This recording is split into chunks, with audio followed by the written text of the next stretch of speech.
Walang silbi ang katapatan sa harap ng kasakiman. Habang basa pa ang lupa sa libingan ng kanyang ina, si Isabel ay itinapon sa kalsada ni Marco at Doña Matilda na parang basurang walang halaga. Ngunit hindi nila alam, ang bawat luha ni Isabel ay magiging hiyas ng kanyang pagbangon. Ang gusaling kinatatayuan ng kanilang kumpanya, sa kanya iyon. Ang perang ipinagyayabang nila, utang yon, sa dugo ng kanyang ama. Paano naging reyna ang isang alipin? Sino ang susunod na luluha? Huwag mo na akong tingnan ng ganyan, Isabel. Nakakasuka na ang mukha mong laging mukhang biktima. Tapos na tayo. Actually, matagal na kaming tapos sa'yo ni Mama. You are officially evicted from this house and from my life. Ang boses ni Marco ay parang isang matalim na balisong na humiwa sa katahimikan ng gabing iyon.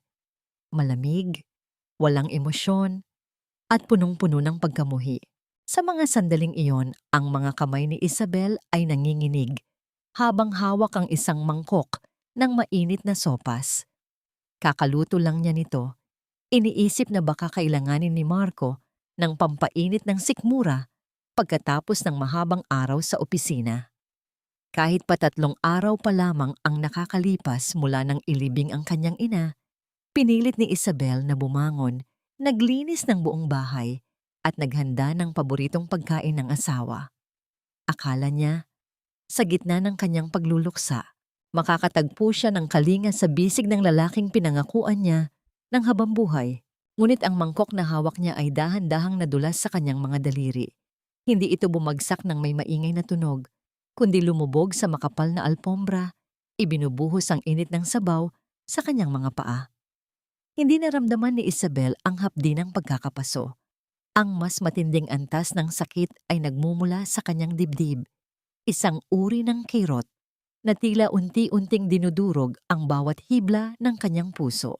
Nakatayo sa likuran ni Marco ang kanyang biyenan, si Doña Matilda. Ang matanda ay nakataas ang kilay. Ang mga labi ay nakakurba sa isang mapang-uyam na ngiti habang hawak ang isang itim na plastik na bag, ang bag na naglalaman ng iilang piraso ng lumang damit ni Isabel. Narinig mo ang anak ko, Isabel? Huwag kang magbingi-bingihan.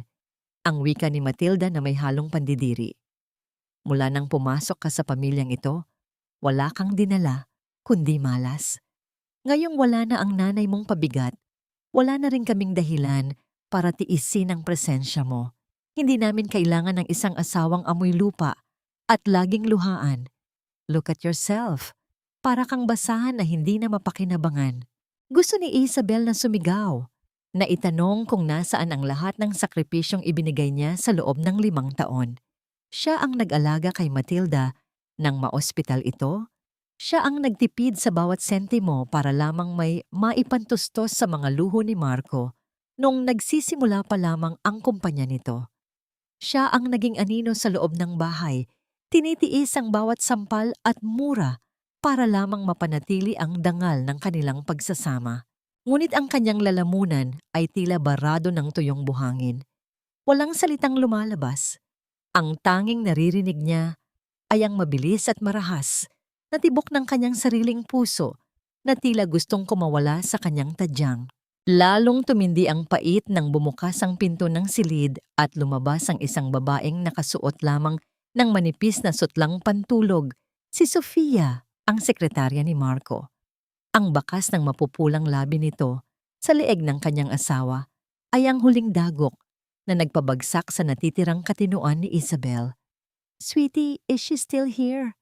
Tanong ni Sofia sa isang malambing na tono na tila isang laso na nadahan-dahang kumakalat sa hangin. "I thought you already handled the trash."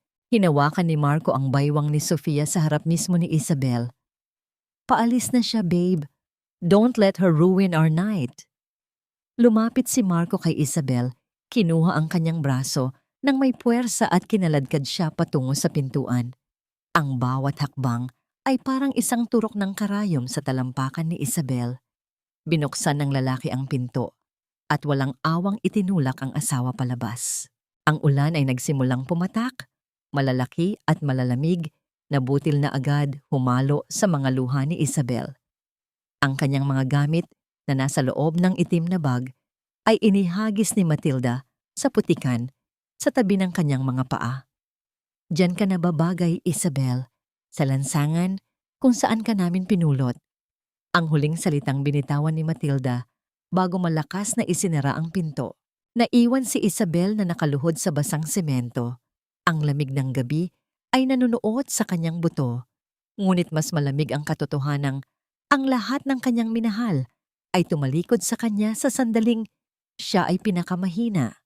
Hinaplos niya ang basang lupa at doon, sa gitna ng putikan, nakita niya ang isang maliit at maruming litrato ng kanyang ina na nalaglag mula sa bag. Dahan-dahan niya itong pinulot, pilit na pinupunasan ang putik gamit ang kanyang nanginginig na palad.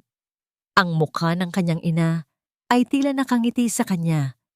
Isang nangiting puno ng pagmamahal na hinding-hindi na niya muling mararamdaman. Sa bawat patak ng ulan, tila naririnig ni Isabel ang huling bili ng kanyang ina bago ito pumanaw. Anak, maging matatag ka. Ang ginto ay sinusubok sa apoy. Ngunit sa gitna ng kadiliman at hagupit ng bagyo, isang tanong ang paulit-ulit na umaalingaw-ngaw sa kanyang isipan. Mas masakit pa kaysa sa pagkakataboy sa kanya. Gaano pa karaming hapdi ang kailangang tiisin ng isang pusong wala ng ibang ibinigay, kundi pag-ibig? At sa dulo ng lahat ng luhang ito, mayroon pa nga bang liwanag na naghihintay? O tuluyan na siyang lalamunin ng dilim na hatid ng mga taong itinuring niyang pamilya? Hindi niya alam na sa kabilang dako ng kalsada, isang itim na sasakyan ang dahan-dahang humihinto. At ang kanyang kapalaran ay malapit nang magbago sa paraang hindi niya kailanman naisip. Ang liwanag mula sa mga headlight ng sasakyan ay tila dalawang matalas na espada na humiwa sa madilim at maulang gabi. Nanilaw ang paningin ni Isabel, pilit na itinatago ang kanyang muka sa likod ng kanyang mga nanginginig na palad. Sa puntong iyon, wala na siyang pakialam kung sino ang nasa loob niyon. Maari siyang saktan, maari siyang nakawan, o maari siyang tuluyan ng lamunin ng kawalan. Wala nang masasakit pa sa ginawa ng sarili niyang asawa. Narinig niya ang mahinang tunog ng pagbukas ng pinto ng sasakyan. Kasunod ang marahang paghakbang ng mga sapatos sa basang semento. Isang malaking payong ang unti-unting sumilong sa kanya. Itinitigil ang malupit na hagupit ng ulan sa kanyang likuran. Senyorita Isabel, isang baritono at mahinahong boses ang tumawag sa kanyang pangalan. Isang boses na tila nagmula sa isang malayong alaala, puno ng paggalang na matagal nang hindi nararanasan ni Isabel. Dahan-dahang nag-angat ng tingin si Isabel. Isang lalaking may katandaan, ngunit bakas ang awtoridad at linis sa katawan ang nakatayo sa harap niya. Siya ay si Attorney Gabriel, ang matalik na kaibigan at abogado ng kanyang ina na matagal na niyang hindi nakikita. Attorney? Ano pong ginagawa ninyo rito? Nanginginig na tanong ni Isabel, habang ang kanyang mga ngipin ay nagtatama sa tindi ng ginaw. Hinihintay ko ang sandaling ito, Isabel. Ang sandaling itatapon kanila ng tuluyan. Malungkot na wika ng abogado. Inalalayan niya itong tumayo. Halika na. Hindi ka nararapat sa putikang ito. May mga bagay kang kailangang malaman. Mga bagay na pinrotektahan ng iyong ina hanggang sa kanyang huling hininga. Sa loob ng mainit at marangyang sasakyan, tila isang panaginip ang lahat para kay Isabel. Ang bango ng leather at ang katahimikan sa loob ay kabaligtaran ng kaguluhan sa kanyang isip. Dinala siya ni Attorney Gabriel sa isang ligtas at pribadong opisina. Doon, inilapag ng abogado ang isang makapal na itim na folder sa harap niya. Isabel, alam kong naniniwala ka na ang iyong ama ay isang simpleng manggagawa na namatay sa aksidente. Iyon ang kwentong kailangang itanim ng iyong ina sa isipan ng lahat para iligtas ang buhay mo. Simula ni Gabriel habang naglalagay ng mainit na tsaa sa harap ng babae. Binuksan ni Gabriel ang folder. Lumabas ang mga dokumentong may mga selyo ng bangko at malalaking kumpanya.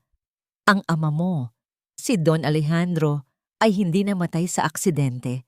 Pinatay siya, Isabel.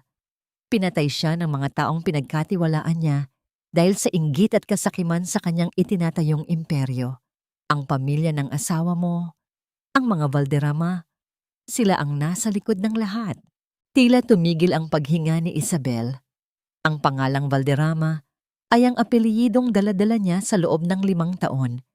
Ang pamilyang pinaglingkuran niya ay ang pamilyang pumatay sa sarili niyang ama? Bakit? Bakit ngayon niyo lang sinabi? Bulong ni Isabel, ang kanyang boses ay puno ng pait. Dahil iyon ang huling hiling ng iyong ina. Ayaw niyang makuha mo ang kayamanang ito hanggat hindi mo nararanasan ang tunay na mukha ng mundo. Gusto niyang makita mo kung sino ang mananatili sa tabi mo kapag wala kang kahit ano. Isang pagsubok, Isabel. Isang masakit, ngunit mahalagang pagsubok. Inabot ni Gabriel ang isang susi at isang card na kulay ginto. Isabel, hindi ka mahirap. Ang gusaling kinatatayuan ng opisina ni Marco. Sa'yo iyon. Ang lupang kinatitirikan ng mansyon ng mga Valderrama. Nakapangalan yon sa ama mo. At ngayon, sa'yo na. Mayroon kang bilyon-bilyon sa bangko na hindi nila kailanman mapapantayan. Dahan-dahang hinawakan ni Isabel ang gintong card. Naramdaman niya ang bigat nito, hindi dahil sa halaga ng pera, kundi dahil sa dugo at luha na dumanas para lamang maingatan ito. Tumingin siya sa salamin sa gilid ng silid. Ang babaeng nakikita niya ay hindi na ang Isabel na laging nakayuko at humihingi ng tawad. Ang kanyang mga mata na kanina lang ay puno ng kawalan ay unti-unting nag-aapoy sa isang bagong layunin. Naalala niya ang bawat sampal ni Matilda, ang bawat panglalait ni Marco, at ang bawat gabing natulog siyang gutom habang sila ay nagpapasasa sa marangyang hapunan. Attorney, tawag ni Isabel. Ang kanyang boses ay hindi na nanginginig. Ayoko munang malaman nila. Kumunot ang noo ni Gabriel. Bakit, senyorita? Maaari na nating bawiin ang lahat ngayon din. Isang malamig na ngiti ang sumilay sa mga labi ni Isabel. Isang ngatang ngiting hindi pa kailanman nakikita ni Gabriel sa maamong mukha ng dalaga. Masyadong madali. Kung kukunin ko agad ang lahat. Gusto kong makita kung hanggang saan ang kayabangan nila. Gusto kong maranasan nila ang pakiramdam ng dahan-dahang pagkabulok mula sa loob bago ko tuluyang wasakin ang kanilang mundo. Hinaplos niya ang kanyang leeg kung saan naroon ang bakas ng mahigpit na pagkakahawak ni Marco kanina. Babalik ako sa bahay na yon, attorney. Babalik ako bilang ang Isabel na inaakala nilang talunan. Pero sa pagkakataong ito, ako na ang magsusulat ng dulo ng kwentong ito. Tumayo si Isabel at lumapit sa bintana. Pinapanood ang ulan na dahan-dahan nang tumitila. Ang dilim ng gabi ay hindi na nakakatakot para sa kanya. Ngayon, ang kadiliman ang kanyang magiging kakampi. Si Isabel ay namatay na sa putikan kanina. Ang babaeng nakatayo rito ay isang bagong pagkatao. Isang reynang handang bawiin ang kanyang korona, anumang sakit ang kailangang danasin. Bakit ka pa bumalik? Hindi ba't malinaw ang pagkakasabi namin kagabi? Itinapon ka na namin dahil wala ka ng silbi. Ang boses ni Doña Matilda ay tila isang latigo na humahagupit sa pandinig ni Isabel. Nakatayo ang matanda sa itaas ng hagdan, nakasuot ng marangyang pantulog na gawa sa seda, habang ang kanyang mga kamay ay marahas na nakahawak sa railings. Ang kanyang mga mata ay puno ng pandidiri, habang nakatingin sa babaeng nakaluhod sa paanan ng kanyang hagdanan. Si Isabel ay mukhang kaawa-awa. Ang kanyang damit ay may mga mantsa pa ng tuyong putik mula kagabi. Ang kanyang buhok ay gulo-gulo, at ang kanyang mga mata ay namumula sa puyat at pag-iyak. Isang anyo na maingat niyang pinlano bago humarap sa mga Valderrama. Sa kanyang tabi ay ang itim na plastic na bag na naglalaman ng kanyang mga luma at mumurahing gamit. Doña Matilda, nakikiusap po ako. Ang tinig ni Isabel ay paos at nanginginig, tila isang kandilang malapit ng mamatay sa gitna ng hangin. Wala na po akong matuluyan. Wala na ang aking ina. Wala na akong kamag-anak. Kahit gawin niyo na lang po akong katulong dito, kahit hindi niyo na ako ituring na asawa ni Marco, huwag niyo lang po akong hayaang mamatay sa lansangan. Isang malutong na tawa ang kumawala sa mga labi ni Matilda. Katulong? Bakit? Kailan ka ba naging higit pa sa isang katulong sa bahay na ito? Isang palamuning naging asawa dahil sa isang maling desisyon ni Marco. Dahan-dahang bumaba si Matilda at huminto sa harap ni Isabel. Kinuha niya ang isang baso ng tubig mula sa lamesa at dahan-dahang ibinuhos ito sa ulo ng babae. Ang malamig na tubig ay dumaloy sa mukha ni Isabel, ngunit hindi siya kumibo. Nanatili siyang nakayuko, ang kanyang mga kamao ay nakakubli sa ilalim ng kanyang basang palda. Mahigpit na nakakuyom hanggang sa bumaon ang kanyang mga kuko sa sariling palad. Sige, kung gusto mong maging alipin, ibibigay ko sa iyo ang gusto mo, bulong ni Matilda na may kasamang pananakot. Ngunit huwag mong iisipin na makakabalik ka sa silid ni Marco. Matulog ka sa silid ng mga katulong, sa tabi ng labahan, at bilang panimula, gusto kong linisin mo ang buong sala at ang pasilyo gamit ang sipilyo. Inihagis ni Matilda ang isang lumang sipilyo sa paanan ni Isabel. Ang tunog ng plastik na tumama sa marmol ay tila isang insulto na umalingaw-ngaw sa buong mansyon. Gusto kong kuminang ang bawat siwang ng sahig na ito bago mag-almusal si Marco at si Sofia. Maliwanag. Oo po, Doña Matilda. Tugon ni Isabel. Ang kanyang boses ay isang mahinang bulong ng pagsuko. Nang lisanin ni Matilda ang silid, naiwang mag-isa si Isabel sa malawak at malamig na sala. Dahan-dahan niyang pinulot ang sipilyo. Ang kanyang tuhod ay nagsimulang sumakit habang nakadapa siya sa matigas na sahig. Sinisimulang kuskusin ang bawat linya ng marmol. Ang bawat galaw ng kanyang kamay ay tila isang ritual ng pagpapakumbaba. Ngunit sa loob ng kanyang isipan, ang bawat kuskos ay isang hakbang patungo sa pag-atake.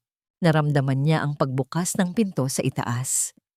Lumabas si Marco, nakabihis na para sa opisina, habang ang kanyang braso ay nakapulupot sa baywang ni Sofia. Huminto ang dalawa sa tuktok ng hagdan, pinapanood ang anyo ni Isabel na tila isang hayop na nagtatrabaho sa kanilang paanan. Look at that, babe!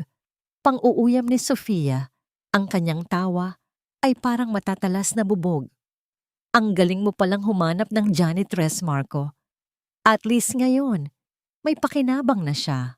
Lumingon si Marco kay Isabel, walang bakas ng awa o kahit katiting na alaala ng kanilang pagsasama. Make sure you don't miss a spot, Isabel. I hate dirty floors. Pinanood ni Isabel ang kanilang pag-alis mula sa gilid ng kanyang mga mata. Nang masiguro niyang wala na ang sinuman sa sala, dahan-dahan siyang tumayo at lumapit sa itim na plastik na bag. Mula sa isang lihim na tahi sa ilalim ng bag, inilabas niya ang isang maliit at manipis na itim na aparato, isang high-tech na listening device na ibinigay ni Attorney Gabriel. Habang nagkukunwaring nagpupunas ng mga muebles sa gilid ng silid-aklatan ni Matilda, mabilis at maingat na idinikit ni Isabel ang aparato sa ilalim ng mabigat na lamesang naroon. Ang kanyang puso ay tumitibok ng mabilis, hindi dahil sa takot, kundi dahil sa adrenaline ng panganib. Nang bumalik siya sa kanyang posisyon sa sahig, nararamdaman niya ang hapdi ng kanyang mga daliri na nagsisimula ng magsugat dahil sa matigas na sipilyo. Ngunit sa gitna ng sakit, naalala niya ang kanyang ama. Naalala niya ang mga huling sandali ng kanyang ina sa ospital, kung paano ito nagmakaawa para sa kaunting tulong na ipinagkait ng mga Valderrama. Ang bawat patak ng pawis at dugo mula sa kanyang mga kamay ay tila nagiging panggatong sa apoy na unti-unting lumalaki sa kanyang kalooban. Tumingala siya sa malaking painting ng pamilya Valderrama na nakasabit sa dingding. Ang kanilang mga mukha ay puno ng pekeng dangal at kapangyarihan. Magsaya kayo Habang kaya niyo pa, bulong ni Isabel sa kanyang sarili. Ang kanyang tinig ay malamig pa sa hanging labas. Dahil ang bawat dumi na pilit ninyong itinatago sa ilalim ng marangyang sahig na ito, ako mismo ang maglalabas. Hahayaan ko kayong apakan ako ngayon para pagdating ng araw na tatayo na ako, wala na kayong matitiruhang pundasyon. Nabalik lamang ang kanyang ulirat nang marinig niya ang mabibigat na hakbang ni Matilda na pababa muli ng hagdan. Agad na ibinalik ni Isabel ang kanyang pansin sa sahig. Ang sipilyo ay muling kumayod sa marmol, habang ang kanyang muka ay muling nagsuot ng maskara ng isang talunang alipin. Ngunit sa ilalim ng maskarang iyon, ang reyna ay nagsimula na sa kanyang unang hakbang ng pagsakop. Isang tanong ang nanatiling nakabitin sa hangin habang pinagmamasdan ni Matilda ang nagdurusa niyang manugang. Gaano katagal kayang magtiis ng isang tao bago ang kanyang pananahimik ay maging isang marahas na pagsabog? At ano ang mangyayari kapag nalaman ni Isabel ang pangalang nabanggit ni Matilda sa kanyang lihim na tawag sa telepono? Isang pangalang mag-uugnay sa pagkamatay ng kanyang ama sa mismong pundasyon ng kumpanyang pinagmamalaki ni Marco? Isang basong tubig lang, hindi mo pa maibigay ng mabilis? Wala ka talagang kwenta, Isabel. Para kang pagong na naglalakad. Ang bulyaw ni Marco ay umalingaw-ngaw sa loob ng marangyang silid kainan. Galit niyang itinulak ang baso na ibinigay ni Isabel. Dahilan upang matapon ang tubig sa malinis na lamesa. Ang kanyang mukha ay pulang-pula, hindi dahil sa galit kay Isabel, kundi dahil sa tensyong dulot ng bumabagsak niyang kumpanya. 3 malalaking kliyente na ang umurong sa kontrata sa loob lamang ng 1 linggo at ang mga utang sa bangko ay nagsisimula ng maningil. Lalong tumindi ang pait sa kalooban ni Isabel habang dahan-dahan niyang pinupunasan ang natapong tubig gamit ang isang lumang basahan. Nakayuko siya. Ang kanyang buhok ay tumatakip sa kanyang mukha.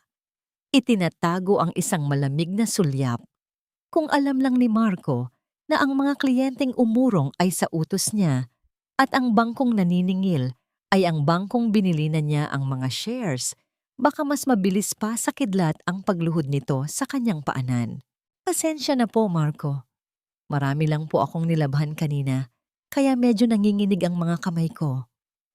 Mahinahong sagot ni Isabel, ang boses ay sadyang pinalalambot upang magmukhang biktima. Huwag mo akong idahilan ang paglalaba mo. Tungkulin mo yan. Sabat ni Doña Matilda, nakapapasok lang sa silid. Bit-bit ang isang tumpok ng mga bayarin na halatang nagpapabigat sa kanyang loob. Marco, kailangan nating makahanap ng investor.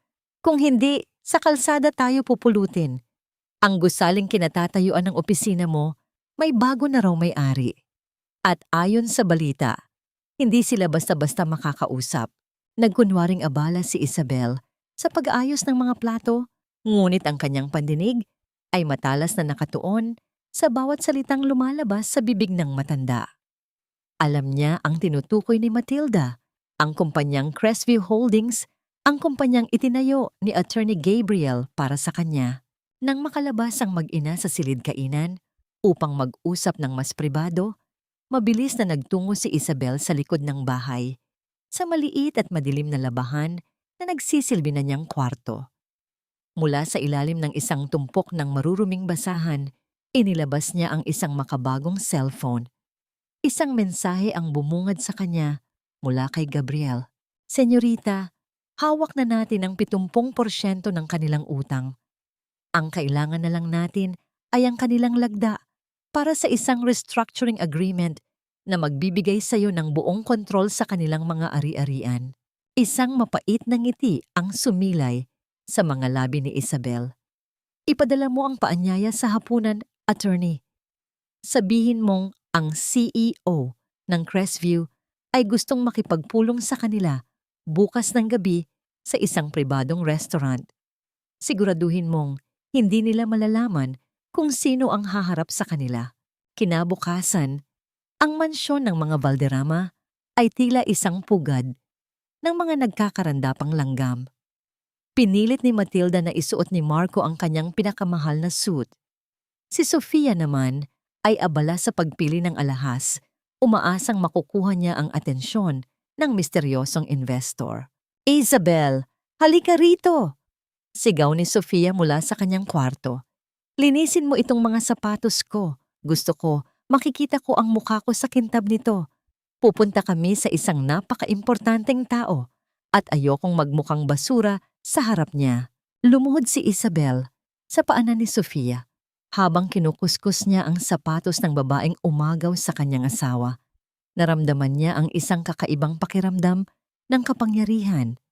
Pinagmamasdan niya ang mga paa ni Sofia na tila isang hari na nag-uutos nang hindi nito alam na ang sapatos na nililinis niya ay ang huling sapatos na isusuot nito bago ang kanilang pagbagsak. "Siguraduhin mong malinis iyan, Isabel," banta ni Marco habang inaayos ang kanyang kurbata sa harap ng salamin. "Kapag nakuha namin ang investment na ito, baka sakaling bigyan kita ng bagong tsinelas. Nakakaawa na ang hitsura mo." Hindi sumagot si Isabel. Pinagpatuloy niya ang paglilinis hanggang sa kuminang ang sapatos ni Sofia. Nang makaalis ang tatlo, si Marco, Matilda at Sofia, naiwan si Isabel sa gitna ng malawak na mansyon. Ang katahimikan ay tila isang musika sa kanyang pandinig. Mabilis siyang pumasok sa kanyang maliit na kwarto. Doon, naghihintay ang isang malaking kahon na ipinadala ni Gabriel sa pamamagitan ng isang sikretong courier. Binuksan niya ito at tumambad ang isang napakagandang itim na gown na gawa sa mamahaling puntas, isang pares ng diamanteng hikaw, at isang maskara na may disenyong ginto. Ilang oras ang lumipas, isang itim na limousine ang huminto sa tapat ng isang eksklusibong restaurant na tinukoy sa usapan. Lumabas sina Marco at Matilda na may kasamang kaba at pag-asa. Pumasok sila sa isang pribadong silid kung saan ang mga ilaw ay sadyang madilim at isang babae ang nakaupo sa dulo ng mahabang lamesa. Ang likod ay nakaharap sa kanila. "Magandang gabi po, Mr. and Mrs. Valderrama." Ang boses ni Attorney Gabriel ang sumalubong sa kanila. "Ipinapakilala ko sa inyo ang may-ari ng Crestview Holdings." Dahan-dahang humarap ang upuan. Ang babaeng nakaupo roon ay may suot na maskara, ngunit ang kanyang tindig at ang aura ng kapangyarihan ay nagpatigil sa mundo ni Marco at Matilda. Ang kanyang mga mata na kumikinang sa ilalim ng maskara ay direktang tumitig kay Marco. "Narinig ko na kailangan niyo ng tulong." Ang boses ng babae ay malalim at puno ng awtoridad. Isang boses na tila pamilyar ngunit imposibleng mangyari sa isipan ng mga Valderrama. Nanginginig ang mga kamay ni Marco habang inilalatag ang kanyang mga dokumento. "Oo po, madam. Ang aming kumpanya ay may pansamantalang problema sa cash flow. Ngunit sigurado kaming hindi ko kailangan ng inyong mga paliwanag, Mr. Valderrama." Putol ng babae. "Ang gusto ko ay ang inyong katapatan. Handa ba ninyong isakripisyo ang lahat para maisalba ang inyong pangalan?" Habang nakatingin si Marco sa misteryosong babae, isang kakaibang kaba ang bumalot sa kanyang dibdib. Bakit tila ang bawat salita ng babaeng ito ay parang isang hatol ng kamatayan? At bakit ang pabango nito ay tila kapareho ng amoy ng asawang iniwan niya sa bahay na naglilinis ng mga basahan? Sa kabilang dako, sa ilalim ng lamesa, mahigpit na nakahawak ang kamay ni Isabel sa isang panulat. Ito na ang mitya. Isang pirma na lang at ang pamilya Valderrama ay magiging mga bilanggo sa sarili nilang palasyo. Ngunit ang hindi alam ni Isabel, may isang lihim na hawak si Matilda na maaring bumura sa lahat ng kanyang plano. Isang lihim tungkol sa kanyang ina na hindi kailanman nabanggit ni Attorney Gabriel. Sa loob ng madilim na silid ng restaurant, ang bawat hininga ni Marco ay tila isang mabigat na pasanin. Hindi siya mapakali sa kanyang kinauupuan. Ang babaeng nasa harap niya na nagpapakilala bilang CEO ng Crestview Holdings ay naglalabas ng isang aura na tila nakakasakal. Bagaman may maskara ang mukha nito, ang mga mata nito ay tila binabasa ang bawat kasinungalingang itinatago niya sa loob ng kanyang mamahaling suit. Mr. Valderrama, bakit nanginginig ang iyong mga kamay? Ang malamig na tanong ni Isabel, ang boses ay pinalalim at binalot ng awtoridad. Hindi ba't ang isang matagumpay na negosyante ay dapat na kampante sa harap ng kanyang magiging partner? Pasensya na po, madam. Mabilis na sagot ni Marco. Pilit na pinapakinis ang kanyang boses. Masyado lang po akong excited para sa partnership na ito. Alam niyo naman, ang Valderrama Logistics ay may mahabang kasaysayan ng katapatan at karangalan. Gusto ni Isabel na humalakhak sa gitna ng silid, katapatan, karangalan. Ang mga salitang iyon ay tila mga insulto na lumalabas sa bibig ng lalaking nagtapon sa kanya sa putikan ilang gabi lang ang nakakalipas. Karangalan, ulit ni Isabel. Dahan-dahang pinaglalaruan ang gintong fountain pen sa kanyang mga daliri. Sinasabi mo ba na ang iyong pamilya ay malinis? Na wala kayong itinatagong kalansay sa inyong aparador? Bahagyang natigilan si Doña Matilda na nasa tabi ni Marco. Ang kanyang mga mata ay nanliit, tila sinusuri kung may alam ang babaeng ito sa kanilang nakaraan. Madam, ang aming pamilya ay iginagalang sa lipunan. Kung mayroon man kaming mga kaaway, iyon ay dahil sa inggit sa aming tagumpay. Wala kaming itinatagong anuman na ikakahiya namin. Mabuti kung gayon, sabi ni Isabel habang inilalatag ang isang makapal na dokumento. Dahil sa kontratang ito, hindi lang ang kumpanya ninyo ang isinasanlan ninyo sa akin.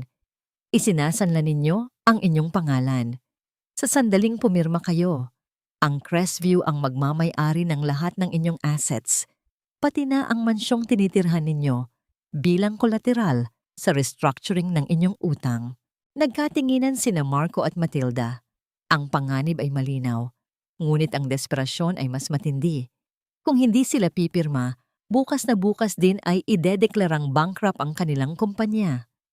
Pipirma kami, mariing sabi ni Matilda. Kinuha ang panulat at mabilis na idinikit ang kanyang lagda. Sumunod si Marco. Ang kanyang kamay ay nanginginig pa rin habang inilalagay ang kanyang pangalan sa tabi ng selyo ng Crestview. Nang matapos ang pulong, mabilis na lumabas ang mga Valderrama, bit-bit ang isang huwad na pag-asa. Hindi nila alam na ang kanilang nilagdaan ay hindi lamang isang loan agreement, kundi ang kanilang sariling warrant of arrest sa hinaharap. Mabilis na nagpalit ng damit si Isabel sa loob ng kanyang limusin. Sa tulong ni Attorney Gabriel, muli siyang bumalik sa kanyang anyo bilang ang alipin na si Isabel. Pagdating niya sa mansyon, saktong kakababa lang ni na Marco mula sa kanilang sasakyan. Isabel, saan ka galing? Bulyaw ni Matilda nang makita ang manugang na papasok sa gate. Pinagbakasyon ba kita? Ang kalat sa kusina at ang mga damit ko ay hindi pa nakatupi. Pasensya na po, Doña Matilda. May kinuha lang po akong gamot sa botika dahil medyo masama ang pakiramdam ko. Pagsisinungaling ni Isabel, muling nakayuko ang ulo. Walang may paki sa nararamdaman mo. Magtrabaho ka. Sigaw ni Marco habang nilalagpasan siya. Mukhang gumaan ang loob nito dahil sa pag-aakalang ligtas na ang kanyang kumpanya, kaya mas lalong naging mapang-api ang pakikitungo nito sa asawa. Kinabukasan, isang malaking handaan ang inihanda ni Matilda para ipagdiwang ang tagumpay ng kanilang partnership sa Crestview. Inanyayahan nila ang kanilang mga piling kaibigan sa lipunan. At gaya ng dati, si Isabel ang nagsilbing katulong na tagapagsilbi ng pagkain. Isabel, dalian mo sa pagsaserve ng wine. Utos ni Sofia na ngayon ay tila reyna na kung mag-utos sa loob ng bahay. At siguraduhin mong hindi ka didikit sa mga bisita. Amoy pawis ka. Baka mapahiya kami. Habang naglalakad si Isabel, dala ang tray ng mamahaling alak, narinig niya ang tawanan ng mga bisita. Pinag-uusapan nila ang misteryosong CEO na nakipagkita kina Marco. Balita ko, napakayaman at napakasopistikada ng babaeng iyon. sabi ng isang socialite. Hindi tulad ng asawa ni Marco na parang laging galing sa palengke. Nagtawanan ang lahat, kasama si Marco na tila walang pakialam kung iniinsulto ang kanyang sariling asawa sa harap niya. Sa gitna ng tawanan, biglang tumayo si Matilda at itinaas ang kanyang baso. Isang toast para sa kinabukasan ng mga Valderrama, sigaw niya. Sa aming bagong partner at sa aming patuloy na pag-angat. Ngunit bago pa man makainom ang lahat, isang malakas na tunog ng pagbasag ang pumutol sa katuwaan. Ang tray na hawak ni Isabel ay dahan-dahang na tumagilid at ang mga kristal na baso ay nagkadurog-durog sa sahig. Ang mamahaling wine ay tumalsik sa puting gown ni Matilda. Ang katahimikan ay tila isang nakakabinging ingay. Ang mukha ni Matilda ay naging kulay ubaway-ube sa galit. "Anong ginawa mo?" sigaw ni Matilda. Sa harap ng lahat ng bisita, itinaas niya ang kanyang kamay at isang malakas na sampal ang dumapo sa pisngi ni Isabel. Napaubob si Isabel sa sahig. Ang kanyang pisngi ay nag-aapoy sa sakit. Ngunit sa halip na umiyak, naramdaman niya ang isang malamig na kapayapaan sa kanyang loob. Ang bawat saksi sa silid na ito ay magiging saksi rin sa oras ng kanyang paghihiganti. "Patawad po, Doña Matilda.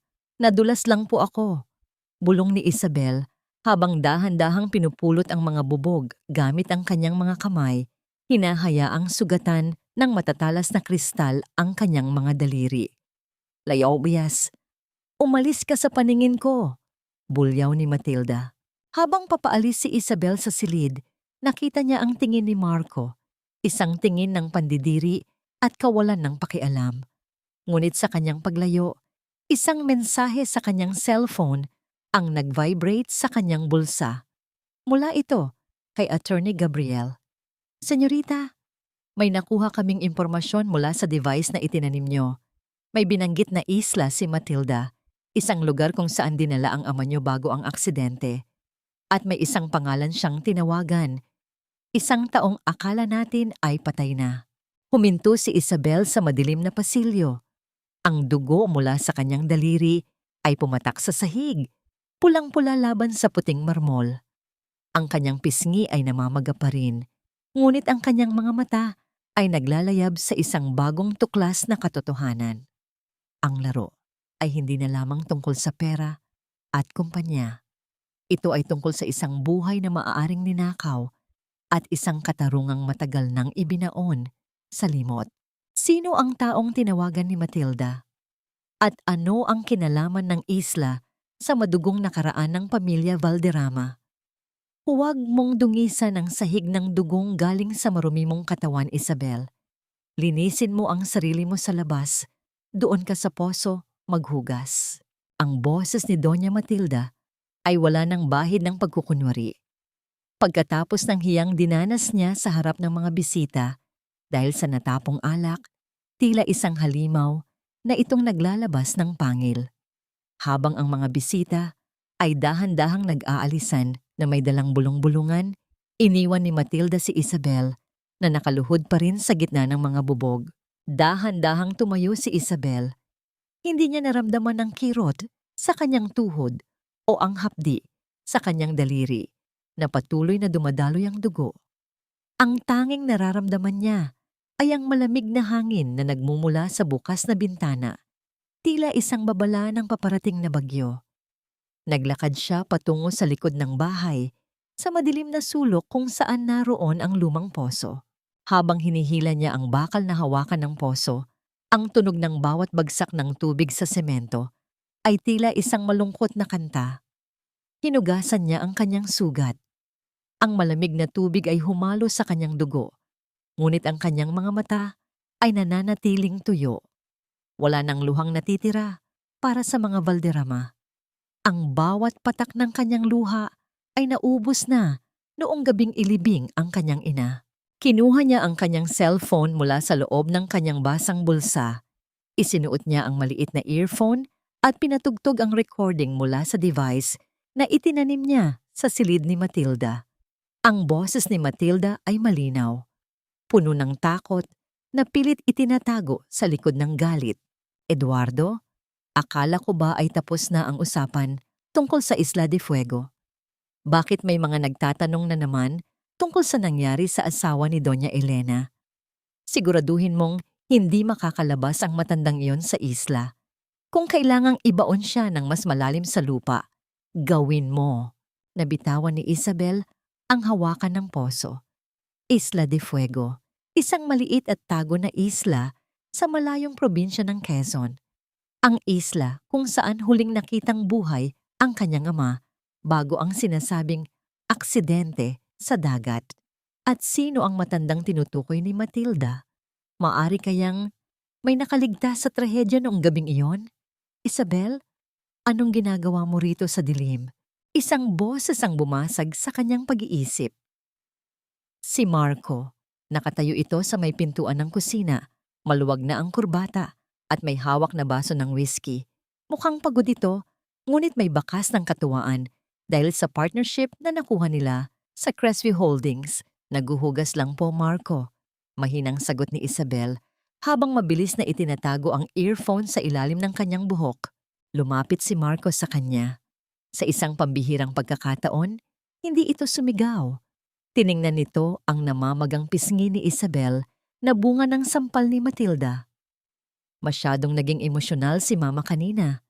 Alam mo namang mahalaga sa kanya ang imahe ng pamilya. Hinawakan ni Marco ang baba ni Isabel. Pilit itong iniharap sa kanya. Huwag mo na kaming bibigyan ng kahihiyan ulit, ha? Kapag naging maayos na ang lahat sa kumpanya, baka sakaling ibalik kita sa kwarto natin. Miss ko na rin naman ang serbisyo mo. Naramdaman ni Isabel ang pangingilabot sa bawat haplos ng kamay ni Marco. Ang lalaking ito, na itinuring niyang mundo, ay ang parehong lalaking hinahayaan siyang saktan ng kanyang ina at ang parehong lalaking nakikinabang sa dugong dumanak mula sa kanyang ama. Oo po, Marco. Susunod po ako sa inyo, sagot ni Isabel. Pilit na itinatago ang panunuya sa kanyang boses. Nang pumasok na si Marco sa loob, mabilis na tinawagan ni Isabel si Attorney Gabriel. Attorney, kailangan nating pumunta sa Isla de Fuego. May taong itinatago roon si Matilda, isang saksi, o baka isang biktima na dapat ay matagal nang wala. Senyorita, delikado ang lugar na yon. Kontrolado ng mga tauhan ni Eduardo ang islang iyon, babala ni Gabriel sa kabilang linya. Ngunit may nakuha rin akong dokumento. Ang lagda ng iyong ama sa huling testamento ay tila pinilit. May bakas ng panginginig na tila may hawak na baril sa kanyang ulo ng piramihan niyon. Ang galit na kanina pa sinusupil ni Isabel ay tila isang bulkang mayon na handang sumabog. Ang bawat piraso ng puzzle ay unti-unti nang nabubuo. Ang pamilya Valderrama ay hindi lang mga magnanakaw. Sila ay mga mamamatay tao. Kinabukasan, habang abala ang lahat sa mansyon sa paghahanda para sa unang board meeting kasama ang Crestview, humingi ng pahintulot si Isabel na pumunta sa palengke. Ngunit sa halip na sa palengke, nagtungo siya sa isang lihim na safe house kung saan naghihintay si Attorney Gabriel. Ito ang mga larawan ng Isla de Fuego, senyorita, sabi ni Gabriel habang inilalatag ang mga satellite photos. May isang maliit na kuta sa dulo ng isla. Doon nakatira ang mga tauhan ni Eduardo.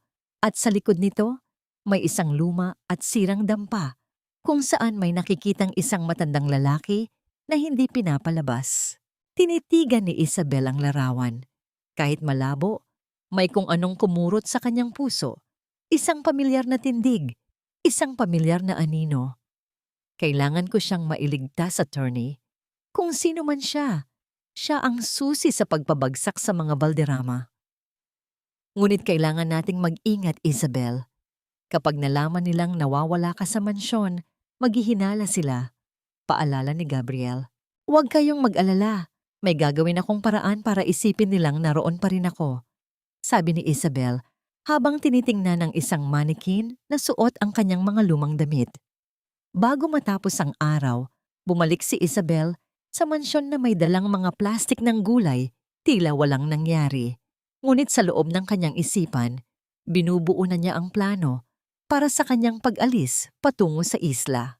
Nang gabing iyon, habang naglilinis siya ng silid-aklatan ni Matilda, may nahanap siyang isang lihim na drawer sa ilalim ng lamesa. Gamit ang isang maliit na hairpin, binuksan niya ito.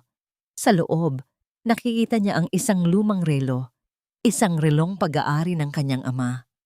May bakas pa ito ng tuyong dugo at mga gasgas mula sa isang marahas na pagkakaumpog. Niyakap ni Isabel ang relo sa kanyang dibdib habang ang bawat segundo ng pagtikak nito ay tila isang bilang ng mga natitirang araw ng mga Valderrama. "Papa, malapit na," bulong niya sa kadiliman. Ngunit sa gitna ng kanyang pagluluksa, isang malakas na yabag ng sapatos ang narinig niya sa labas ng pinto. Ang pinto ay biglang bumukas at tumambad si Matilda na may hawak na isang piraso ng papel, isang papel na naiwan ni Isabel sa kanyang silid sa labahan. Ang mukha ni Matilda ay tila isang demonyo sa gitna ng dilim. "Isabel, anong ginagawa mo sa mga gamit ko? At ano itong hawak kong sulat tungkol sa Crestview Holdings na nakita ko sa ilalim ng unan mo?" Ang hininga ni Isabel ay tila tumigil. Ang panganib na kanina lang ay malayo. Ngayon ay nasa harap na niya, humihinga ng apoy.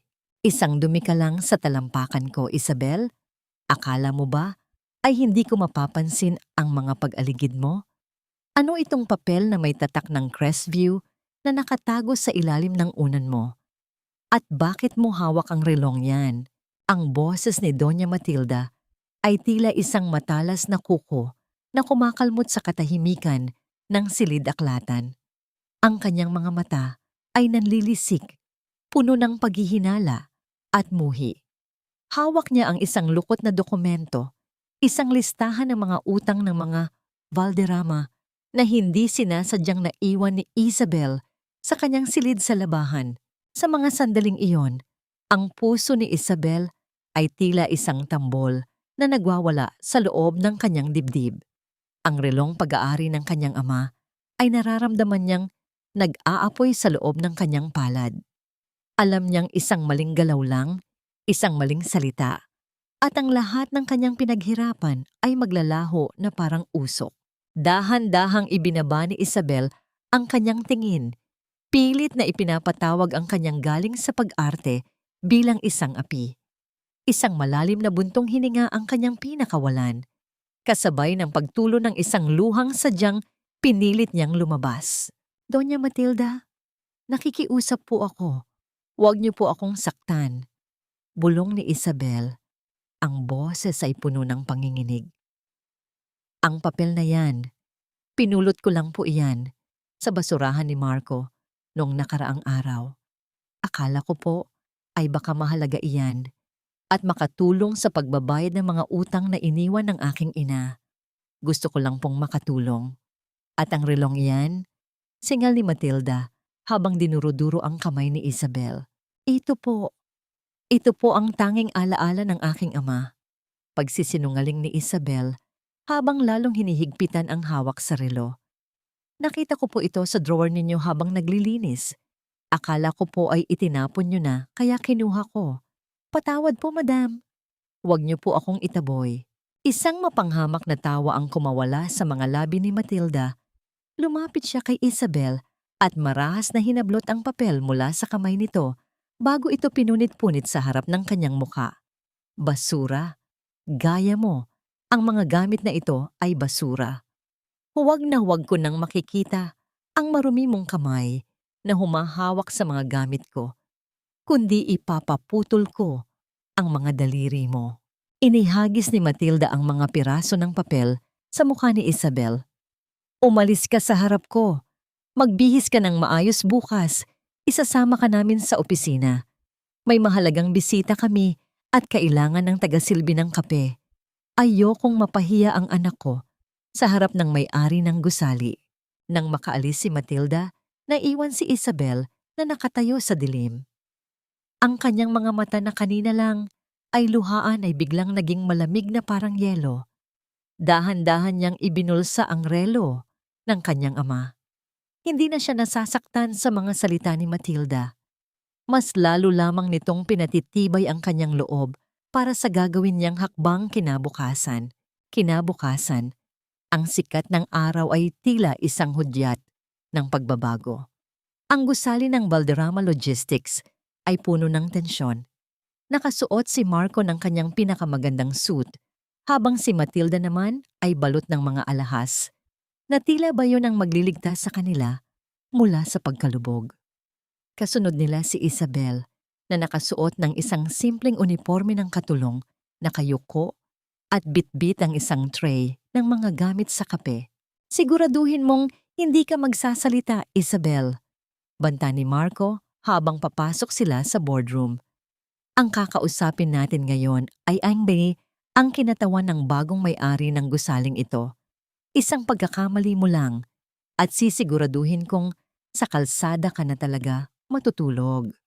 Pumasok sila sa malawak na boardroom. Sa dulo ng mahabang lamesa, nakaupo ang ilang mga abogado at si Attorney Gabriel, ngunit ang gitnang upuan ay bakante pa. Magandang umaga, Attorney Gabriel, bati ni Matilda na may kasamang plastik na ngiti. Nasaan na po ang may-ari ng gusali? Handa na kaming pag-usapan ang bagong kontrata ng lease. Tumingin si Gabriel kay Isabel, na noon ay tahimik na naglalagay ng mga tasa ng kape sa lamesa. Isang bahagyang tango ang ibinigay ng abogado. Ang may-ari ay narito na, Doña Matilda. Seryosong sagot ni Gabriel. Ngunit bago ang lahat, nais kong basahin ang bagong polisiya ng gusaling ito. Ayon sa kasunduang nilagdaan ninyo sa Crestview Holdings, ang anumang paglabag sa mga moral standards at ang pagkabigong magbayad ng buong renta sa itinakdang oras ay magreresulta sa agarang pagpapaalis o eviction. Ano? Wala sa usapan ng ganyan, sigaw ni Marco habang hinahampas ang lamesa. Sino ba ang may-ari na yan? Pakitawag siya at kakausapin ko. Dahan-dahang binitawan ni Isabel ang tray na hawak niya. Ang bawat mata sa loob ng silid ay nakatuon sa kanya. Sa gitna ng katahimikan, tumayo siya ng tuwid. Wala na ang kanyang pagkayuko. Wala na ang kanyang pagiging api. Ang kanyang mga mata ay direktang tumitig kay Marco, puno ng isang kapangyarihang hindi nito kailanman naisip na taglay niya. Hindi mo na kailangang sumigaw, Marco. Ang boses ni Isabel ay kalmado, ngunit bawat salita ay tila isang selyo ng kapangyarihan. Narito na ako. Isang nakabibinging katahimikan ang bumalot sa silid. Halos lumuwa ang mga mata ni Matilda habang nakatingin sa kanyang manugang. Ano bang pinagsasabi mo, Isabel? Nababaliw ka na ba? Bulyaw ni Matilda habang pilit na tumatawa. Attorney, pakialis ang katulong na ito bago ko siya masampal sa harap ninyo. Ipaalala ko lang sa iyo, Matilda, sabi ni Isabel habang dahan-dahang lumalakad patungo sa gitnang upuan ng boardroom. Ang gusaling ito, ang kumpanyang kinakapitan ninyo, at maging ang mansyong tinutulugan ninyo, ay nakapangalan na sa akin. Inilabas ni Attorney Gabriel ang isang dokumento at inilapag sa harap ni Marco at Matilda. Ipinapakilala ko sa inyo si Senyorita Isabel, ang nag-iisang tagapagmana ni Don Alejandro at ang tunay na may-ari ng Crestview Holdings. At ayon sa utos niya, ang kontrata ng Valderrama Logistics ay kansilado na simula sa oras na ito. Nanginig ang buong katawan ni Marco habang binabasa ang dokumento. Ang kanyang mukha ay naging kasing puti ng papel. Isabel, paanong ang akala niyo ay pinulot niyo lang ako sa putikan? Wika ni Isabel habang dahan-dahang umuupo sa gitnang upuan. Ngunit ang katotohanan ay kayo ang mga linta na sumisipsip sa yaman na ninakaw ninyo sa aking ama. Ngayon, ang oras ng inyong pagpapakasasa ay tapos na. Kumuha si Isabel ng isang pulang folder at inihagis ito sa harap ni Matilda. Eviction notice iyan. Mayroon kayong 24 na oras para lisanin ang opisina at ang mansyon at huwag ninyong susubukang kumuha ng kahit anong gamit na hindi sa inyo dahil bawat sentimo na ginastos ninyo Sa loob ng 5 taon ay babawiin ko. Napasandal si Matilda sa kanyang upuan. Tila nawawalan ng malay habang ang kanyang mundo ay gumuho sa isang iglap. Ang babaeng itinuring niyang alipin ay siya palang reynang magpapaalis sa kanya sa sarili niyang palasyo. Tumayo si Isabel at lumapit sa bintana, nakatingin sa malawak na lunsod sa ibaba. Ang kanyang puso ay punong-puno ng emosyon, pighati para sa kanyang mga magulang at isang uri ng katarungang matagal na niyang hinintay. Hindi pa tayo tapos, Marco, Matilda. Bulong ni Isabel nang hindi lumilingon. Ang pagpapaalis sa inyo ay simula pa lamang. Ang tunay na kabayaran para sa dugo ng aking ama ay sisiguraduhin kong maibibigay ninyo. Habang papaalis ang mga abogado, naiwan ang mag-inang Valderrama na nakatulala sa gitna ng silid. Ngunit sa gitna ng kanilang pagkatalo, isang lihim na sulyap ang ipinadala ni Matilda kay Marco. Isang sulyap na nagpapahiwatig na mayroon pa silang huling alas na hindi alam ni Isabel. Anong huling hakbang ang gagawin ng mga Valderrama para mabawi ang kanilang kapangyarihan? At handa ba si Isabel sa panganib na naghihintay sa kanya sa labas ng boardroom na ito? Walang hiya ka, Isabel. Pinakain ka namin, binihisan, at binigyan ng bubong na matitirhan. Tapos ganito ang isusukli mo sa amin? Isang malaking kataksilan. Ang boses ni Doña Matilda ay pumiyok sa tindi ng galit habang nakatayo siya sa gitna ng boardroom. Nanginginig ang mga kamay na may suot na mamahaling singsing. Ang kanyang mukha, na dati ay puno ng mapagmataas na awtoridad, ay tila isang maskara ng desperasyon na unti-unting natutunap. Nanatiling nakaupo si Isabel sa dulo ng mahabang lamesa. Ang kanyang mga kamay ay magkapatong ng maayos sa ibabaw ng makintab na kahoy. Tiningnan niya ang kanyang biyenan, ang babaeng nagpahirap sa kanya, ang babaeng pumatay sa kanyang dignidad sa loob ng 5 taon. Pinakain, binihisan. Ang mahinahong ulit ni Isabel, ang boses ay tila isang malamig na simoy ng hangin bago ang bagyo. Ang perang ipinambili ninyo ng pagkain ko ay galing sa pawis ng aking ama. Ang damit na ibinigay ninyo ay mga lumang basahan habang kayo ay nakabalot sa seda mula sa nakaw na yaman. Huwag ninyong gamitin ang salitang kataksilan sa harap ko, Matilda, dahil kayo ang unang nagtaksil sa bawat pangako ng pagkakaibigan na ibinigay ninyo sa pamilya ko. Lumingon si Isabel kay Marco, na noon ay nakasubsob ang mukha sa kanyang mga palad. Tila hindi matanggap ang biglang pagbaligtad ng mundo. Lumapit ang babae sa kanyang asawa, ang lalaking minahal niya, nang higit sa kanyang sarili, ngunit naging mitya ng kanyang pinakamalalim na pighati. Marco, tawag ni Isabel. Ang kanyang boses ay may bahid ng pamilyar na lambing, ngunit ito ay may kaakibat na lason ng katotohanan. Tumingin ka sa akin. Dahan-dahang nag-angat ng tingin si Marco. Ang kanyang mga mata ay mapula, puno ng takot at pagkalito. Isabel, babe, pag-usapan natin ito. Alam mong mahal kita. Ginawa ko lang ang lahat dahil sa pressure ni Mama. Pwede nating ayusin ito, di ba? Magmula tayo ulit. Isang mapait na ngiti ang sumilay sa mga labi ni Isabel. Magmula ulit. Kagabi lang, Marco. Kinaladkad mo ako sa putikan. Kagabi lang hinayaan mong hiyain ako ng kabit mo sa harap ng maraming tao. Ang pag-ibig mo ay parang anino. Nandyan lang kapag maliwanag ang bulsa ko, pero nawawala kapag dumidilim ang kapalaran. Tumayo si Isabel ng tuwid at humarap sa mga tauhan ng seguridad na naghihintay sa pintuan. Ilabas niyo na sila at tiyakin ninyong wala silang madadala kahit isang ballpen na pag-aari ng kumpanyang ito. Ang pagkaladkad sa mag-inang Valderrama palabas ng gusali ay naging isang palabas sa lahat ng empleyado. Ang mga taong dati ay yumuyuko sa takot sa harap ni Matilda ay ngayon ay nanonood ng may halong panunuya. Ang tunog ng mga sapatos ni Matilda na kumakaladkad sa sahig ay tila isang huling martsa ng kanyang pagbagsak. Pagbalik sa mansyon, mas matinding tensyon ang bumati sa kanila.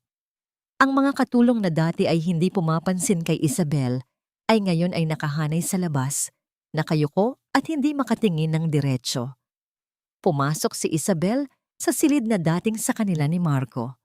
Inutusan niya ang mga tauhan na ilabas ang lahat ng gamit ng lalaki at itambak sa labas ng gate. Sa gitna ng kaguluhan, nakita ni Isabel si Matilda na mabilis na pumasok sa kanyang sariling silid at nilock ang pinto. Gamit ang kanyang master key, binuksan ni Isabel ang pinto at naabutan ng matanda na may kinukuhang isang maliit na itim na kahon mula sa isang lihim na vault sa likod ng isang painting. "Ibigay mo sa akin yan, Matilda," mariing utos ni Isabel. "Hindi! Akin ito! Pinaghirapan ko ito!" sigaw ni Matilda, habang niyayakap ang kahon na tila ito ang kanyang huling hininga. Pinaghirapan o pinatay para makuha? Mabilis na lumapit si Isabel at buong lakas na inagaw ang kahon. Dahil sa tindi ng puwersa, tumalsik si Matilda sa sahig. Ang kanyang buhok ay gulo-gulo at ang kanyang dangal ay tuluyan ng nadurog. Binuksan ni Isabel ang kahon. Sa loob nito, hindi pera ang nakita niya, kundi ang mga orihinal na titulo ng lupa ng kanyang ama at isang lumang pluma na may mga tuyong mantsa ng dugo. At doon, may isang maliit na mapa, ang mapa ng Isla de Fuego, na may mga markang kulay pula sa isang partikular na bahagi ng kagubatan. Naramdaman ni Isabel ang pagtayo ng kanyang balahibo. Ang bawat bahagi ng kanyang katawan ay nanginginig sa galit. Nandito ba siya? Buhay ba ang ama ko, Matilda? Isang nakakapangilabot na tawa ang kumawala sa mga labi ni Matilda habang nakalumpagi sa sahig. Buhay? Marahil. Pero sa oras na makarating ka roon, titiyakin ni Eduardo na abo na lang ang madaratnan mo. Akala mo ba nanalo ka na, Isabel? Ang pagpapaalis sa amin dito ay simula pa lang ng impyerno mo. Mabilis na lumabas si Isabel ng silid at tinawagan si Attorney Gabriel. "Attorney, ihanda ang helicopter. Ngayon din, pupunta tayo sa Isla de Fuego. Hawak ko na ang mapa." Habang paalis si Isabel sa mansyon, nakita niya si Marco sa labas ng gate, nakaupo sa tabi ng kanyang mga maleta sa ilalim ng mainit na araw, nagmamakaawa sa mga gwardiya na papasukin siya. Ngunit hindi na lumingon si Isabel. Ang kanyang puso, na dati ay punong-puno ng pag-ibig para sa lalaking ito, ay ngayon ay tila isang disyerto, tuyo, matigas, at walang puwang para sa awa. Habang umaandar ang sasakyan patungo sa airport, tiningnan ni Isabel ang mapang hawak niya. Ang bawat guhit dito ay tila isang pangako ng panganib. Ngunit para sa kanya, ang panganib ay isang maliit na presyo para sa katotohanan. "Papa, hintayin mo ako," bulong niya habang pinagmamasdan ang naglalakihang mga gusali na dahan-dahang lumiliit sa kanyang paningin. Ngunit ang hindi alam ni Isabel, sa kabilang linya ng radyo ni Matilda, isang utos na ang naibigay. "Huwag ninyong hahayaang makabalik ng buhay ang babaeng yan mula sa isla."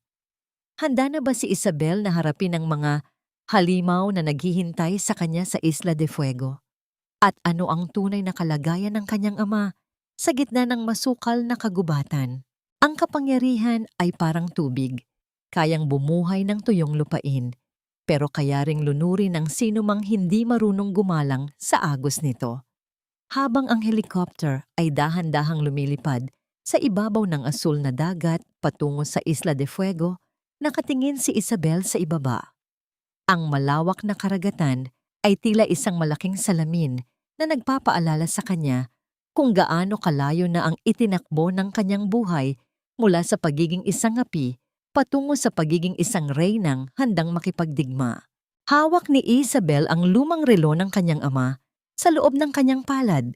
Nararamdaman niya ang bawat gasgas sa bakal nito, bawat marka ng dahas na tinitiis ng kanyang pamilya sa loob ng maraming taon. Sa tabi niya, si Attorney Gabriel ay seryosong nakatingin sa mga dokumento, Ngunit bakas sa kanyang mga mata ang pag-aalala para sa dalaga. Senyorita, tandaan niyo ang ating usapan. Bulong ni Gabriel sa gitna ng ugong ng hangin sa paligid ng sasakyang panghimpapawid. Hindi tayo rito para sa paghihiganti lamang. Narito tayo para sa katotohanan. Kapag naging mapanganib ang sitwasyon, kailangang bumalik tayo agad sa helicopter. Isang matatag na tingin ang ibinigay ni Isabel sa abogado. Hindi ako aalis sa islang ito hanggat hindi ko nasisigurado kung ang aninong nakita niyo sa larawan ay ang aking ama, attorney. Sapat na ang 5 taon na namuhay akong bulag. Ngayon, gusto ko nang makakita. Nang lumapag sila sa isang bakanting lote, malapit sa dalampasigan, sinalubong sila ng isang kakaibang katahimikan. Ang Isla de Fuego ay hindi tulad ng mga bakasyonan na nakikita sa mga magazine. Ito ay isang lugar na tila kinalimutan na ng panahon. Puno ng naglalakihang mga puno ng niyog, matatalas na bato, at ang amoy ng ngalat at pagkabulok na nanunuot sa hangin. Naglakad sila patungo sa direksyong itinuturo ng mapa. Bawat hakbang ni Isabel sa buhanginan ay tila isang paghukay sa mga alaalang pilit ibinaon ni na Matilda at Marco. Sa malayo nakita nila ang isang lumang kuta na gawa sa bato at semento, napapalibutan ng mataas na bakod na may barbed wire. Diyan nakatira si Eduardo at ang kanyang mga tauhan. Turo ni Gabriel sa isang dampa na may kalayuan sa kuta. At doon sa likod ng malalaking puno ng balete, naroon ang dampa na binabantayan nila gabi at araw. Naramdaman ni Isabel ang mabilis na pagtibok ng kanyang puso. Bawat segundo ay tila isang oras.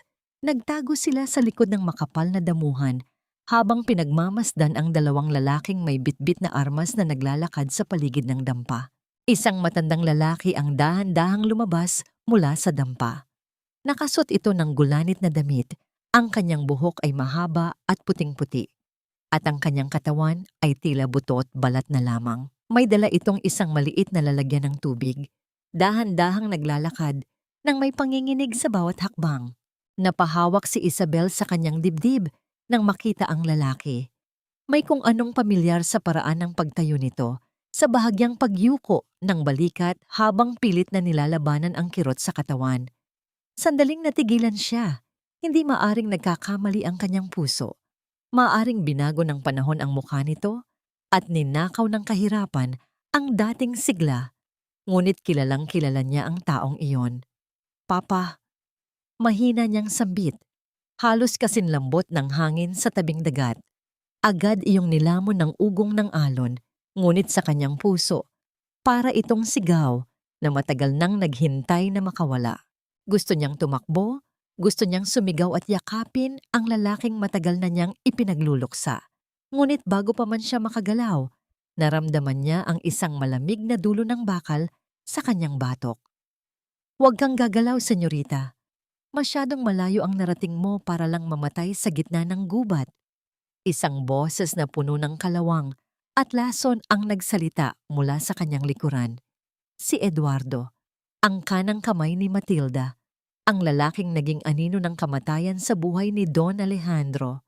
Dahan-dahang itinaas ni Isabel ang kanyang mga kamay, ngunit hindi siya nagpakita ng takot. Humarap siya kay Eduardo.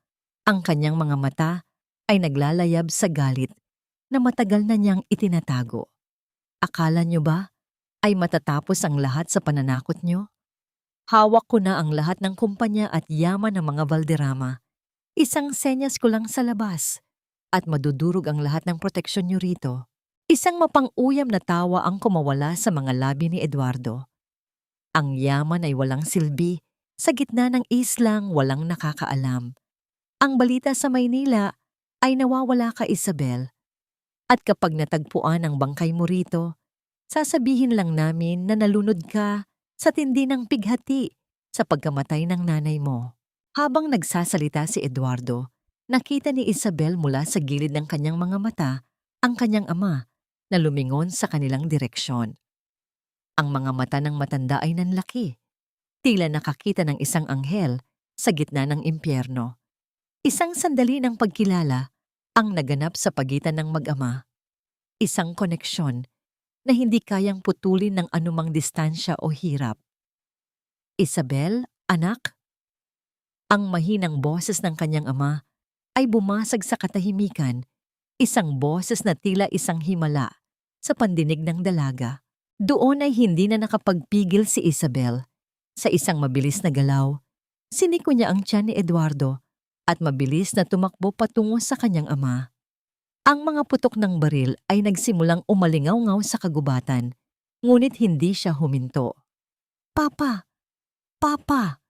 Sigaw ni Isabel habang tinatahak ang masukal na daan. Ngunit bago pa man niya maabot ang kamay ng kanyang ama, isang malakas na pagsabog ang narinig mula sa dalampasigan. Ang helicopter na sinakyan nila ay nagliliyab na. Nilalamon ng apoy, ang tanging paraan nila para makatakas.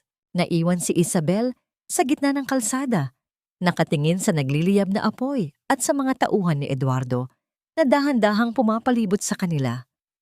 Ang kanyang ama ay yakap-yakap na niya ngayon.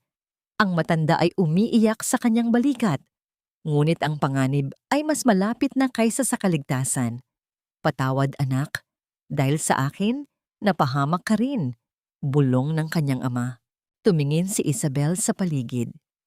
Ang mga halimaw ni Matilda ay narito na, ngunit sa halip na sumuko, isang kakaibang ngiti ang sumilay sa mga labi ni Isabel.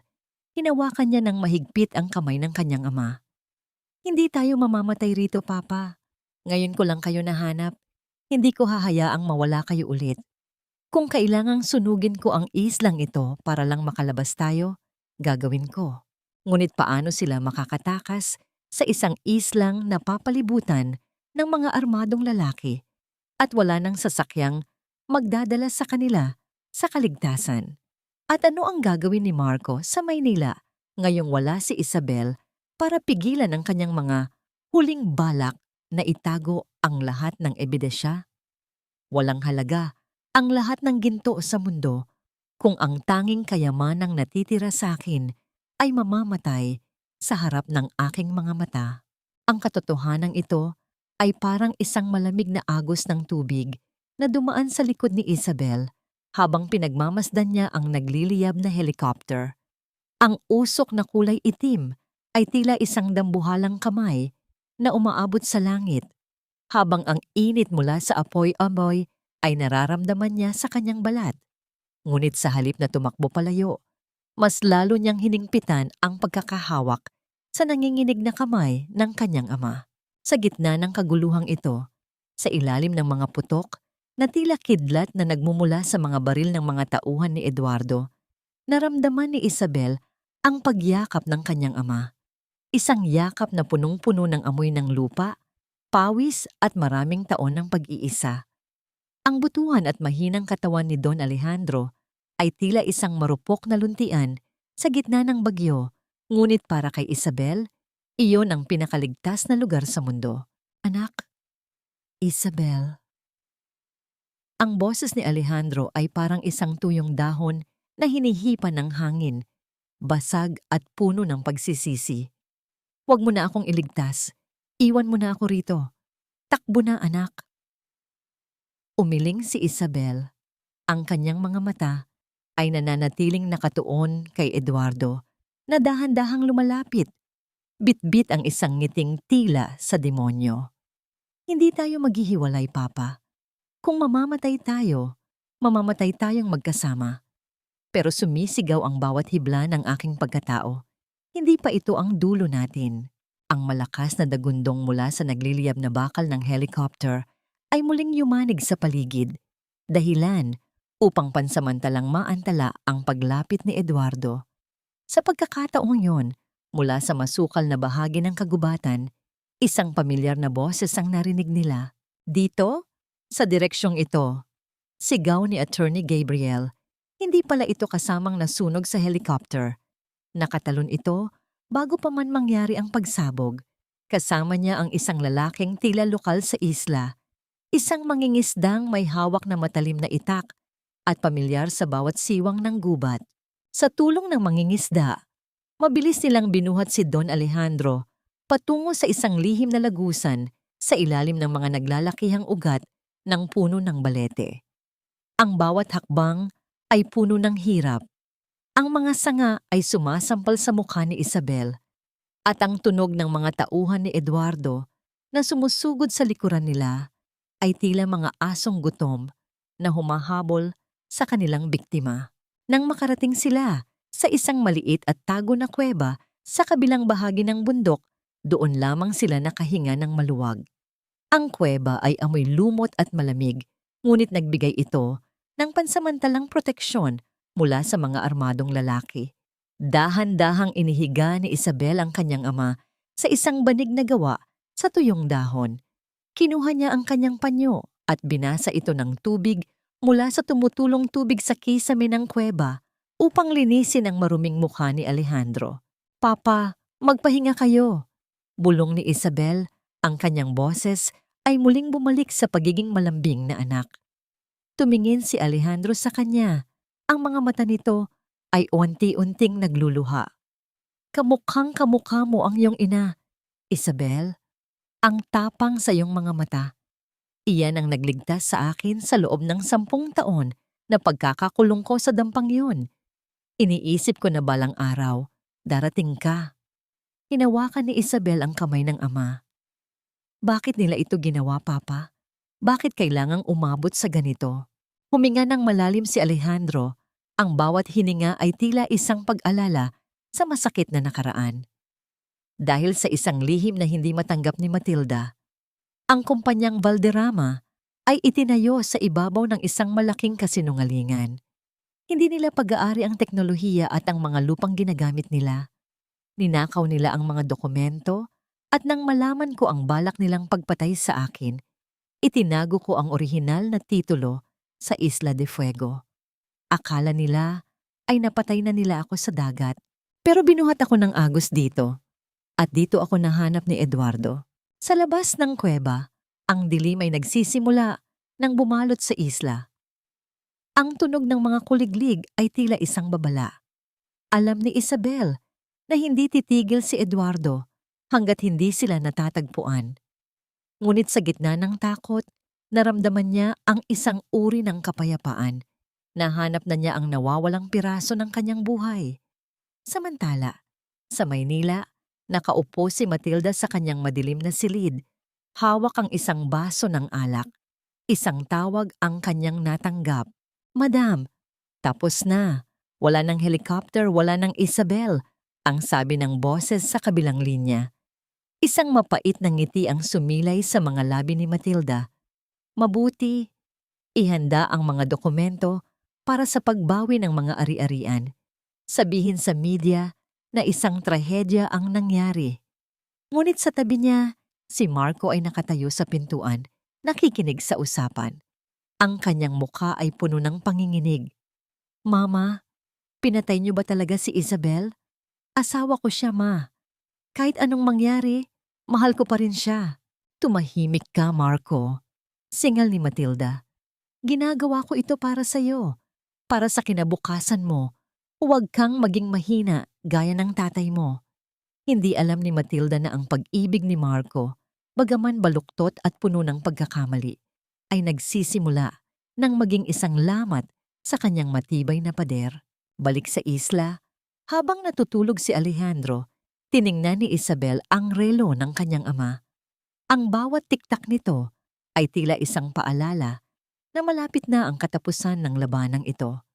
Lumapit siya kay Attorney Gabriel na noon ay nag-aayos ng isang maliit na radio transmitter.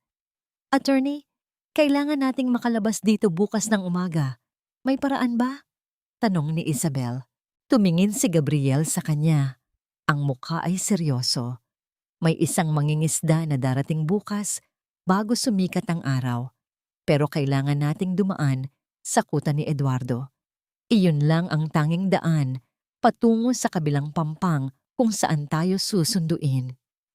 "Kung ganoon, dadaan tayo sa kuta," mariing sabi ni Isabel.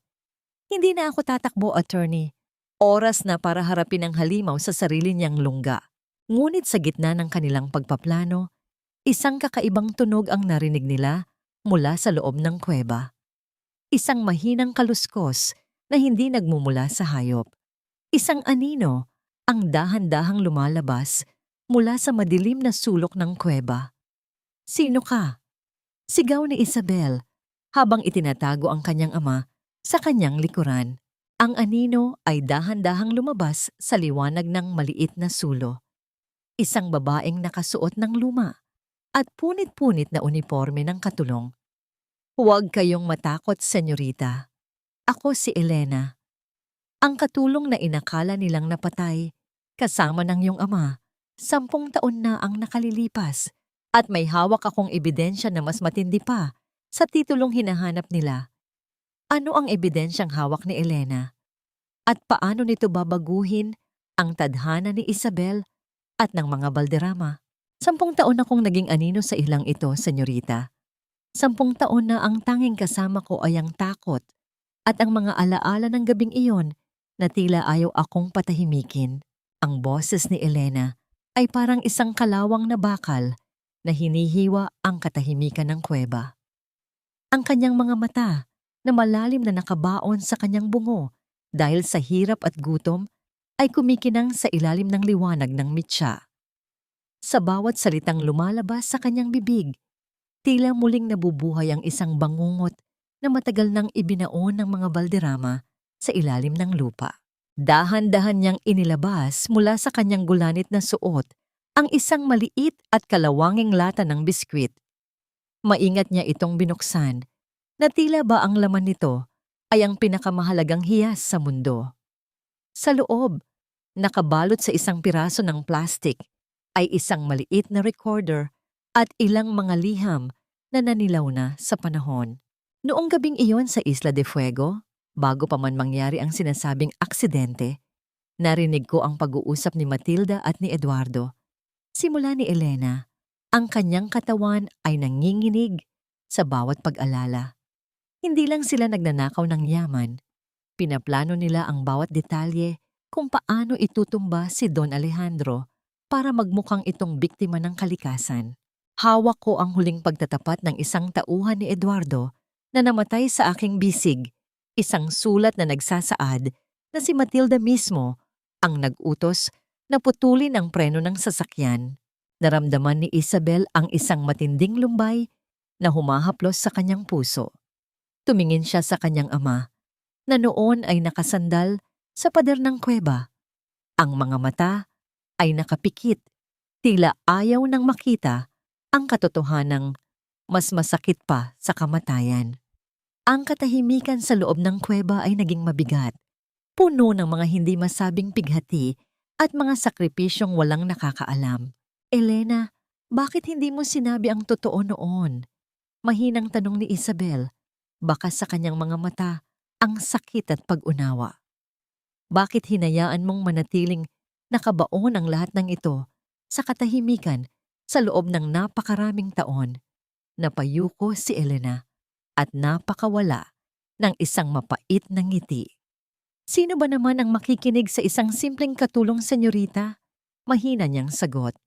"Si Matilda ang may kapangyarihan noon. Hawak niya ang pera, ang impluwensya, at maging ang mga taong dapat sanay nagtatanggol sa katotohanan. Tuwing susubukan kong magsalita o tumakas, agad niyang ipinapaalala na kaya niyang abutin ang pamilya ko sa probinsya. Natakot ako, kaya pinili kong manahimik at tiisin ang lahat, basta't ligtas ang mga mahal ko sa buhay." Hinawakan ni Isabel ang kamay ni Elena. Ang balat ng matanda ay tila papel sa nipis, tuyo at magaspang, ngunit sa ilalim nito ay nararamdaman niya ang isang tibay ng loob na hindi kayang durugin. "Hindi ka na mag-iisa, Elena. Ang sakripisyo mo ay hindi mawawalan ng saysay. Gamit ang ebidensyang ito, sisiguraduhin kong ang bawat luhang pumatak sa islang ito ay babayaran ng mga Valderrama ng kanilang kalayaan." Sa labas, ang bukang liwayway ay nagsisimula nang magpinta ng kulay kahel sa langit.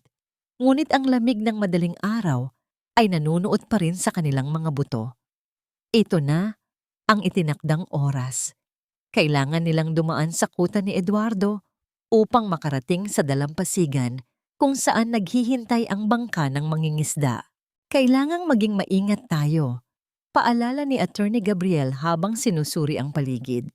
Ang bawat kaluskos ng dahon, ang bawat paglipad ng ibon ay maaaring maging hudyat sa mga tauhan ni Eduardo. Don Alejandro, kaya niyo po ba? Tumayo ang matanda ng may hirap, ngunit ang kanyang mga mata ay nagpapakita ng isang bagong sigla. Kaya ko, Gabriel. Ang makitang muli ang aking anak ay nagbigay sa akin ng lakas na akala ko ay wala na. Nagsimula silang maglakad sa masukal na kagubatan. Si Isabel ang nasa unahan, hawak ang isang matalim na sanga para hawanin ang daan. Bawat hakbang ay puno ng kaba. Ang tunog ng kanilang paghinga ay tila naging malakas na tambol sa gitna ng katahimikan ng gubat. Nang marating nila ang gilid ng kuta, nakita nila ang mga armadong lalaki na nagkakape sa paligid ng isang maliit na apoy. Ang kuta ay gawa sa matitigas na semento. May mga butas sa pader na tila mga mata ng halimaw na nagmamasid. Dito tayo sa likod ng mga tangke ng tubig, bulong ni Isabel. Dahan-dahan lang. Nakita ni Isabel na nahihirapan ang kanyang ama sa paglalakad. Yumuko siya at dahan-dahang inayos ang sira-sirang tsinelas ng matanda. Tinali ito gamit ang isang piraso ng kanyang sariling damit. Walang salita. Isang tingin lamang ng pasasalamat mula sa kanyang ama ang nagpuno sa kanyang puso ng kakaibang init sa gitna ng panganib. Ang sakripisyo ng isang anak at ang pagmamahal ng isang ama, ito ang sandata na hindi kayang tapatan ng anumang baril. Ngunit sa gitna ng kanilang pag-usad, isang hindi inaasahang pangyayari ang naganap. Isang tauhan ni Eduardo ang lumabas mula sa isang pintuan sa itaas ng kuta upang mag-unat ng katawan. Sa kasamaang palad, ang sinag ng araw ay tumama sa relo ni Don Alejandro na suot ni Isabel na nagdulot ng isang maliit na refleksyon ng liwanag sa pader ng kuta. Agad na naging alerto ang lalaki. Sino yan? May tao sa likod ng mga tangke. Ang sigaw na yon ay tila isang hudyat ng muling pagsiklab ng digmaan. Narinig ni Isabel ang mabilis na pagtakbo ng mga sapatos sa semento, ang pagpihit ng mga kandado ng baril, at ang mga sigaw ng pag-uutos ni Eduardo. Takbo! Sigaw ni Isabel. Attorney, dalhin niyo na si Papa sa dalampasigan. Elena, sumunod kayo. Paano ka, anak? Ang nag-aalalang tanong ni Alejandro habang hinihila ni Gabriel. Susunod ako. Ako ang kailangan nila. Ililihis ko ang atensyon nila. Matapang na sagot ni Isabel. Sa gitna ng kaguluhan, kinuha ni Isabel ang isang malaking bato at inihagis ito sa kabilang direksyon upang lumikha ng ingay. Habang ang mga tauhan ay nagtatakbuhan patungo sa tunog, mabilis na tumakbo si Isabel sa masukal na bahagi ng gubat. Ang mga sanga ay gumagalo sa kanyang balat. Ang kanyang hininga ay nagiging kapos, ngunit hindi siya huminto. Nang makarating siya sa isang bangin na nakaharap sa dagat, nakita niya sa ibaba ang maliit na bangka kung saan sumasakay na sina Gabriel, Elena at ang kanyang ama. Isang ngiti ng kaginhawaan ang sumilay sa kanyang mga labi. Ligtas na sila. Ngunit ang nangiting iyon ay agad na napawi nang maramdaman niya ang malamig na dulo ng isang baril na nakatutok sa kanyang sentido. Akala mo ba ay ganun kadali ang takasan ako, Isabel? Ang boses ni Eduardo ay puno ng pagkamuhi. Ang talino mo ay hanggang dito na lang, isang maling galaw, at ang bangkay mo ang susunod na lulutang sa dagat na yan. Lumingon si Isabel, at sa likod ni Eduardo, nakita niya ang isang taong hindi niya inaasahang makita sa islang iyon. Isang taong may hawak na telepono at ang boses sa kabilang linya ay malinaw na maririnig sa katahimikan ng bangin. Tapusin mo na yan, Eduardo. Ayokong may matitira pang bakas ng mga Valderrama na hindi ko kontrolado. Ang boses ni Matilda ay malamig na parang yelo, ngunit may halong panginginig na hindi maipaliwanag. Naiwan si Isabel sa bingit ng bangin. Ang hangin sa dagat ay humahampas sa kanyang mukha, habang ang kamatayan ay nakatitig sa kanyang mga mata. Sa Maynila naman, si Marco ay nakatayo sa harap ng silid ni Matilda, hawak ang isang lihim na tape recorder na naglalaman ng lahat ng ebidensya ng krimen ng kanyang ina. Sino ang unang babagsak? Ang reynang nasa Maynila o ang anak na nasa bingit ng kamatayan sa isla? Tapusin mo na siya, Eduardo. Huwag mong hayaang sumikat ang araw na buhay pa ang babaeng yan. Ang boses ni Matilda mula sa kabilang linya ng telepono ay tila kuko ng isang halimaw na kumakalmot sa katahimikan ng bangin. Malamig ang hangin na nagmumula sa dagat, humahampas sa mukha ni Isabel, tinatangay ang kanyang buhok habang siya ay nakatayo sa dulo ng matatalas na bato. Isang maling hakbang na lang at lalamunin na siya ng naglalakihang alon sa ibaba. Dahan-dahang ibinaba ni Eduardo ang kanyang telepono, ngunit ang kanyang baril ay nanatiling nakatutok sa noo ni Isabel. Ang kanyang mga mata ay walang emosyon, parang isang makina na naghihintay ng huling hudyat. Narinig mo ang utos ng amo ko, Isabel, wika ni Eduardo. Ang boses ay malalim at puno ng banta. Sayang, masyado kang matapang para sa isang babae, pero ang tapang ay hindi nakakamatay ng bala. Sa gitna ng panganib, nakaramdam si Isabel ng isang kakaibang kapanatagan. Hindi ito ang takot ng isang biktima, kundi ang lamig ng isang taong wala nang dapat ikatakot dahil alam na niya ang katotohanan. Tinitigan niya ng diretso si Eduardo. Naniniwala ka ba talaga na ililigtas ka ni Matilda kapag tapos na ang lahat ng ito? Ang tanong ni Isabel ay mahinahon, walang bakas ng panginginig. Eduardo, kilala mo siya. Ako na manugang niya na naging alila niya ng 5 taon ay nagawa niyang itapon sa bangin na ito. Ano pa kaya ang isang katulad mo na nakakaalam ng lahat ng kanyang dumi? Ikaw ang susunod na itatali sa leeg at itatapon sa dagat para manatiling tahimik ang kanyang mga lihim. Nakita ni Isabel ang bahagyang paggalaw ng mga daliri ni Eduardo sa gatilyo. Isang lamat ng pag-aalinlangan ang dumaan sa mga mata nito. Ito ang microtension na kailangan ni Isabel, ang paghahasik ng binhi ng pagdududa sa isipan ng kanyang kaaway. Huwag mo akong gamitan ng mga laro mo, Isabel, singhal ni Eduardo, bagaman ang kanyang boses ay hindi na kasing tatag ng kanina. Hindi ito laro. Ito ang katotohanan. Patuloy ni Isabel, dahan-dahang humahakbang ng pasulong, kahit na lalong bumabaon ang dulo ng baril sa kanyang balat. Hawak na ni Attorney Gabriel ang lahat ng ebidensya. Ang bangka sa ibaba, naroon ang aking ama at si Elena. Sa oras na makarating sila sa Pampang, tapos na ang laro niyo. Ngunit ikaw, may pagkakataon ka pa. Ibigay mo sa akin ang teleponong yan. Hayaan mo akong mabuhay at titiyakin kong hindi ka madadamay sa pagbagsak ni Matilda. Habang nangyayari ang tensyon sa bangin, sa kabilang dako ng dagat, sa loob ng naglalakihang pader ng mansyon sa Maynila, isang tahimik na digmaan ang nagaganap. Nakatayo si Marco sa labas ng silid ni Matilda. Ang kanyang likod ay nakasandal sa malamig na pader. Hawak niya ang kanyang cellphone, ang recorder ay nakabukas. Itinatala ang bawat malupit na salitang binitawan ng kanyang ina sa tawag kay Eduardo. Bawat salita ay parang isang sampal sa kanyang mukha, isang katotohanang mas masakit pa sa anumang pagkatalo sa negosyo. Ang kanyang sariling ina, ang babaeng itinuring niyang gabay, ay isang mamamatay tao. Napatingin siya sa isang maliit na frame sa pasilyo, ang unang litrato nila ni Isabel noong sila ay magkasintahan pa. Doon, nakita niya ang nangiti ni Isabel na puno ng tiwala at pag-ibig. Isang luhang puno ng pagsisisi ang pumatak sa screen ng kanyang phone.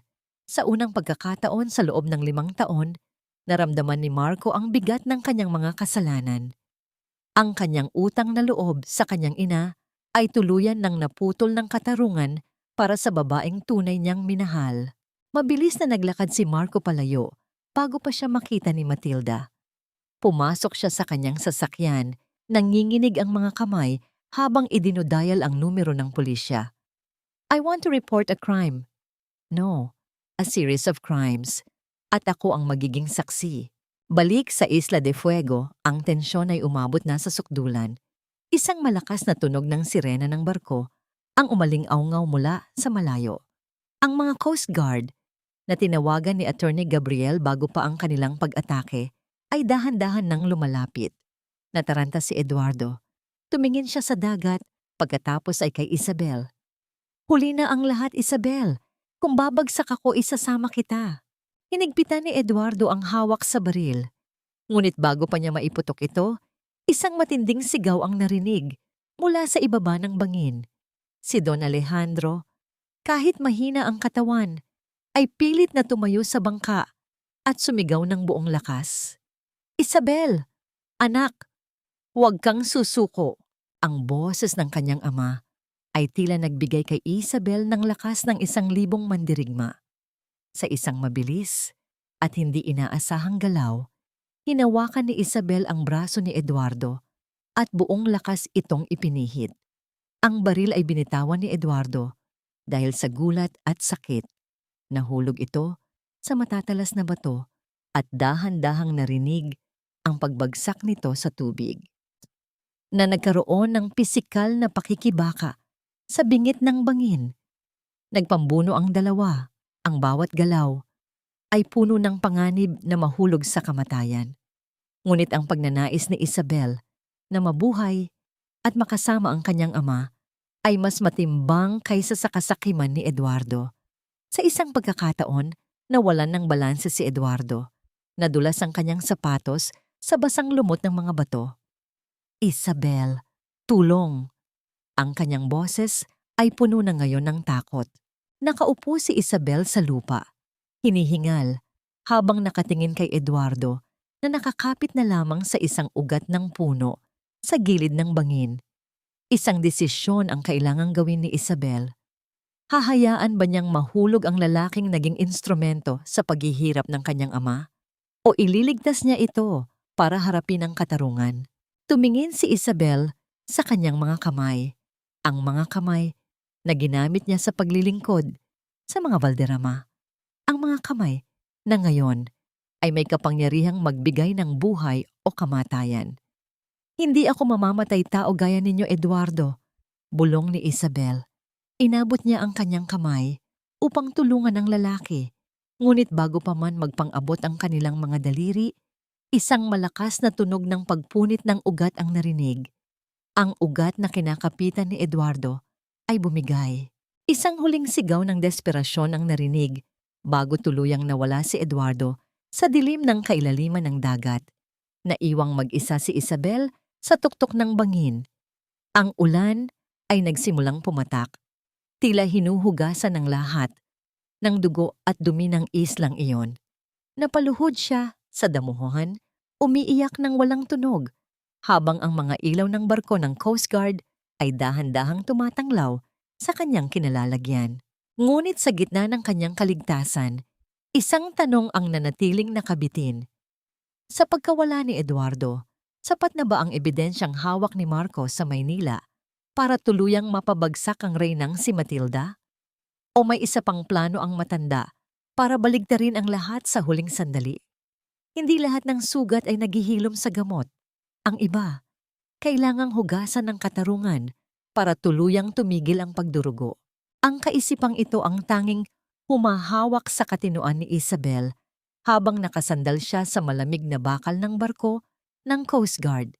Balot siya ng isang makapal na kumot at ang kanyang mga paa ay malinis na mula sa putik ng Isla de Fuego. Ngunit ang lamig na nararamdaman niya ay nagmumula sa kailaliman ng kanyang kaluluwa. Sa tabi niya, mahimbing na natutulog si Don Alejandro, ang kanyang ama, na sa wakas ay nakatikim ng malambot na higaan pagkatapos ng 10 taon. Hinaplos ni Isabel ang kamay ng kanyang ama. Ang mga ugat dito ay tila mga lamat sa isang lumang banga Ngunit bawat isa ay may kwento ng pagtitiis. Ligtas na tayo, Papa. Malapit na tayong makauwi. Bulong niya sa gitna ng ugong ng makina ng barko na bumabagtas sa madilim na karagatan patungong Maynila. Habang papalapit sila sa lungsod, ang mga ilaw ng mga gusali ay tila mga bituing bumagsak sa lupa. Ngunit para kay Isabel, ang bawat ilaw na yon ay paalala ng isang laban na hindi pa tapos. Ang tunay na halimaw ay wala sa isla. Naroon ito sa isang marangyang mansyon, kampanteng naghihintay sa balita ng kanyang kamatayan. Samantala, sa loob ng mansyon ng mga Valderrama, si Matilda ay tila isang reynang naghahanda para sa kanyang muling pagluklok. Nakasuot siya ng isang madilim na pulang gown, ang kanyang paboritong kulay ng tagumpay. Hawak niya ang isang baso ng mamahaling wine habang pinagmamasdan ang mga dokumento sa kanyang lamesa, mga pekeng papeles ng paglipat ng ari-arian na inihanda niya pagkatapos makatanggap ng balita mula kay Eduardo. Sa wakas, bulong ni Matilda, ang kanyang boses ay puno ng malupit na katuwaan. Sa wakas, ang lahat ay babalik na sa ayos. Ang basurang si Isabel ay naging abo na at ang kumpanyang ito ay muling magiging akin. Ngunit ang katahimikan ni Matilda ay nabasag ng bumukas ng marahas ang pinto ng kanyang silid. Pumasok si Marco. Ang kanyang mukha ay maputla. Ang kanyang mga mata ay puno ng panginginig at pait. "Mama, itigil niyo na ito." Ang boses ni Marco ay mahina, ngunit may bigat ng 1,000 pagsisisi. "Anong sinasabi mo, Marco?" Nakataas ang kilay na tanong ni Matilda. "Dapat ay nagdiriwang tayo. Bukas, pipirmahan na natin ang pagbawi sa lahat. Wala na ang babaeng naging hadlang sa ating buhay. Wala na nga ba? O tinatago niyo lang ang katotohanang pinapatay niyo siya?" Lumapit si Marco sa kanyang ina. Ang kanyang mga kamay ay nakakuyom. "Narinig ko ang lahat, Ma. Ang bawat utos niyo kay Eduardo. Ang bawat plano niyo para ilibing ang katotohanan sa Isla de Fuego. Paano niyo nagawa iyon? Paano niyo nagawang maging ganito kademonyo?" Isang malakas na sampal ang isinagot ni Matilda sa kanyang anak. "Huwag mo akong pagsalitaan ng ganyan. Lahat ng ginawa ko ay para sa'yo. Para hindi ka maging pulubi. Para manatili ang apelyidong Valderrama sa itaas.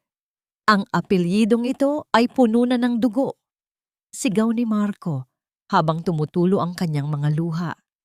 "Hindi ko na kayang sikmuraan ang pagkaing galing sa krimen. Tapos na tayo, Ma. Ibinigay ko na sa mga awtoridad ang recording ng usapan niyo ni Eduardo. Paparating na sila." Nabitawan ni Matilda ang kanyang baso. Ang tunog ng pagbasag ng kristal sa sahig ay tila hudyat ng pagguho ng kanyang mundo. Ngunit bago pa siya makapagsalita, isang pamilyar na boses ang narinig mula sa pasilyo. "Hindi na kailangang maghintay, Marco. Narito na ako." Dahan-dahang bumukas ang pinto. Pumasok si Isabel. Hindi na siya ang babaeng nakayuko. Hindi na siya ang aliping amoy putik. Nakasuot siya ng isang puting suit, ang kanyang tindig ay tuwid, at ang kanyang mga mata ay naglalabas ng isang ningning na tila nagmumula sa apoy ng katarungan. Sa likuran niya, inaalalayan ni Attorney Gabriel si Don Alejandro. Nang makita ni Matilda si Alejandro, tila nakakita siya ng isang multo mula sa kailaliman ng lupa. Napasandal siya sa kanyang lamesa, ang kanyang hininga ay naging kapos. Alejandro, imposible! Patay ka na! 10 taon ka nang patay." "Ang katotohanan ay hindi namamatay, Matilda." Wika ni Alejandro. Ang kanyang boses ay mahina, ngunit puno ng kapangyarihan. "Ang bawat gabi na ikinulong niyo ako sa islang yon, ang bawat araw na inakala niyo na nagtagumpay kayo, ay naging panggatong para mabuhay ako at makita ang sandaling ito." Lumapit si Isabel sa kanyang biyenan. Hindi galit ang nasa mga mata ni Isabel, kundi isang malalim na habag para sa isang taong kinain na ng sariling kasakiman. "Ang mansyong ito ay hindi na sa inyo," malamig na sabi ni Isabel. "Ang bawat hiyas na suot niyo ang bawat lupang inaapakan nyo ay babawiin ng batas. Ngunit ang mas masakit, Matilda, ay ang katotohanang ang anak mo mismo ang nagbigay ng huling hatol sa iyo. Narinig ang tunog ng mga sirena ng pulisya sa labas ng mansyon. Ang mga asul at pulang ilaw ay tumatagos sa mga bintana. Tila mga anino ng hustisya na dahan-dahang bumabalot sa silid. Pumasok ang mga opisyal at dahan-dahang pinaligiran si Matilda. Doña Matilda Valderrama, inaaresto ka namin sa kasong kidnapping, frustrated murder, at falsification of public documents. Wika ng opisyal habang inilalagay ang mga posas sa mga kamay ni Matilda. Bitawan niyo ako. Hindi niyo alam kung sino ang kinakalaban niyo. Sigaw ni Matilda habang kinakaladkad siya palabas. Ang kanyang mga sigaw ay umalingaw-ngaw sa malawak na pasilyo ng mansyon, ngunit wala nang nakikinig. Ang kanyang mga kaibigan, ang kanyang kapangyarihan, at ang kanyang dangal ay tuluyan ng naglaho. Naiwan sa silid sina Isabel, Alejandro, at Marco. Lumapit si Marco kay Isabel, lumuhod ito sa kanyang paanan at humagulgol. Patawad, Isabel. Patawad sa lahat ng hirap na ibinigay ko sa iyo. Handa akong pagbayaran ang lahat, kahit mabulok ako sa kulungan kasama ni Mama. Tiningnan ni Isabel si Marco. Ang galit sa kanyang puso ay dahan-dahang napalitan ng isang uri ng kapayapaan. Hinawakan niya ang balikat ng lalaki at dahan-dahang pinatayo. Ang paghingi ng tawad ay simula pa lamang ng paghilom, Marco. Ngunit ang katarungan ay kailangang masunod. Gawin mo ang tama para sa iyong sarili. Nang lumisan na ang lahat, naiwan si Isabel at ang kanyang ama sa balkonahe ng mansyon. Pinagmamasdan nila ang pagbukas ng bagong umaga. Ang sikat ng araw ay tila isang mainit na yakap ng langit. Papa, tapos na ang ulan.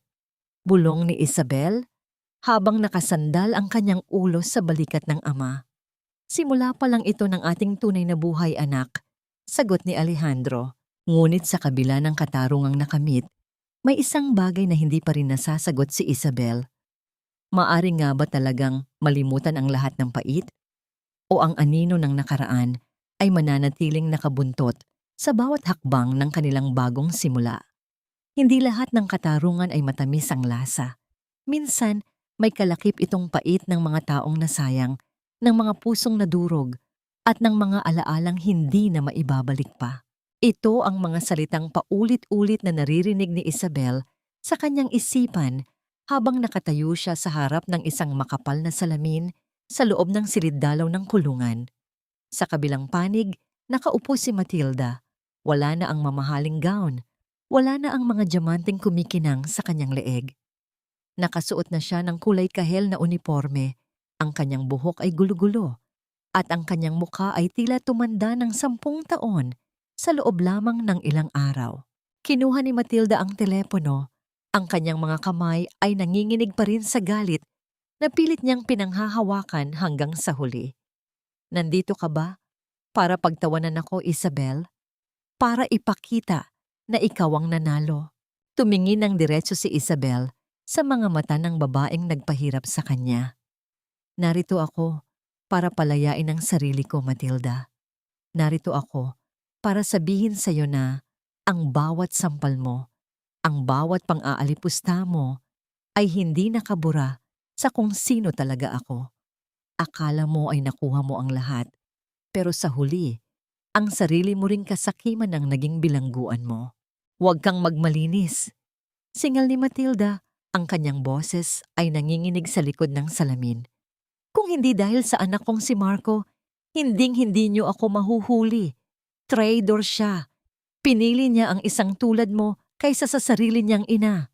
Hindi ka niya itinakwil dahil sa akin, Matilda. Mahinahong sagot ni Isabel. Itinakwil ka niya dahil sa wakas ay nakita niya ang halimaw na pilit mong itinago sa likod ng marangyang pangalan. Ang katarungan ay hindi nanggaling sa akin. Nanggaling ito sa katotohanang hindi mo na kayang takasan. Dahan-dahang ibinaba ni Isabel ang telepono. Tumayo siya at hindi na lumingon pa habang naririnig niya ang marahas na pagtawag ni Matilda sa kanyang pangalan. Isang tunog na unti-unting nalunod sa malamig na paglapat ng bakal na pinto ng bilangguan. Sa labas ng gusali, naghihintay si Marco. Nakasandal siya sa kanyang sasakyan, mukhang pagod at wasak. Bagaman hindi siya ang pangunahing suspek sa mga krimen ng kanyang ina, hinarap pa rin niya ang mga investigasyon dahil sa kanyang pagiging accessory sa ilang iligal na transaksyon. Isabel. Tawag ni Marco nang makita ang asawa. Lumapit siya. Ang kanyang mga mata ay puno ng pighati. Aalis na ako. Ibinenta ko na ang natitira kong shares para ipambayad sa mga pinsalang nagawa ni Mama sa kumpanya ninyo. Pupunta muna ako sa probinsya para hanapin ang sarili ko. Tinitigan ni Isabel si Marco.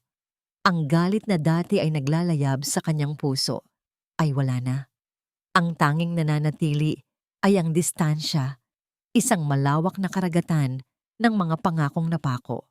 Mabuti iyan, Marco, wika ni Isabel. Sana sa pagkakataong ito, matutunan mong tumayo sa sarili mong mga paa na walang ibang inaapakan. Patawad, Isabel. Alam kong hindi sapat ang salitang ito, pero sana balang araw, maisip mo na kahit paano, minahal kita sa paraang alam ko. Isang huling tingin ng pagsisisi ang ibinigay ni Marco bago siya dahan-dahang sumakay sa kanyang sasakyan at lumisan. Iniiwan ang mansyong hindi na kailanman magiging tahanan para sa kanya.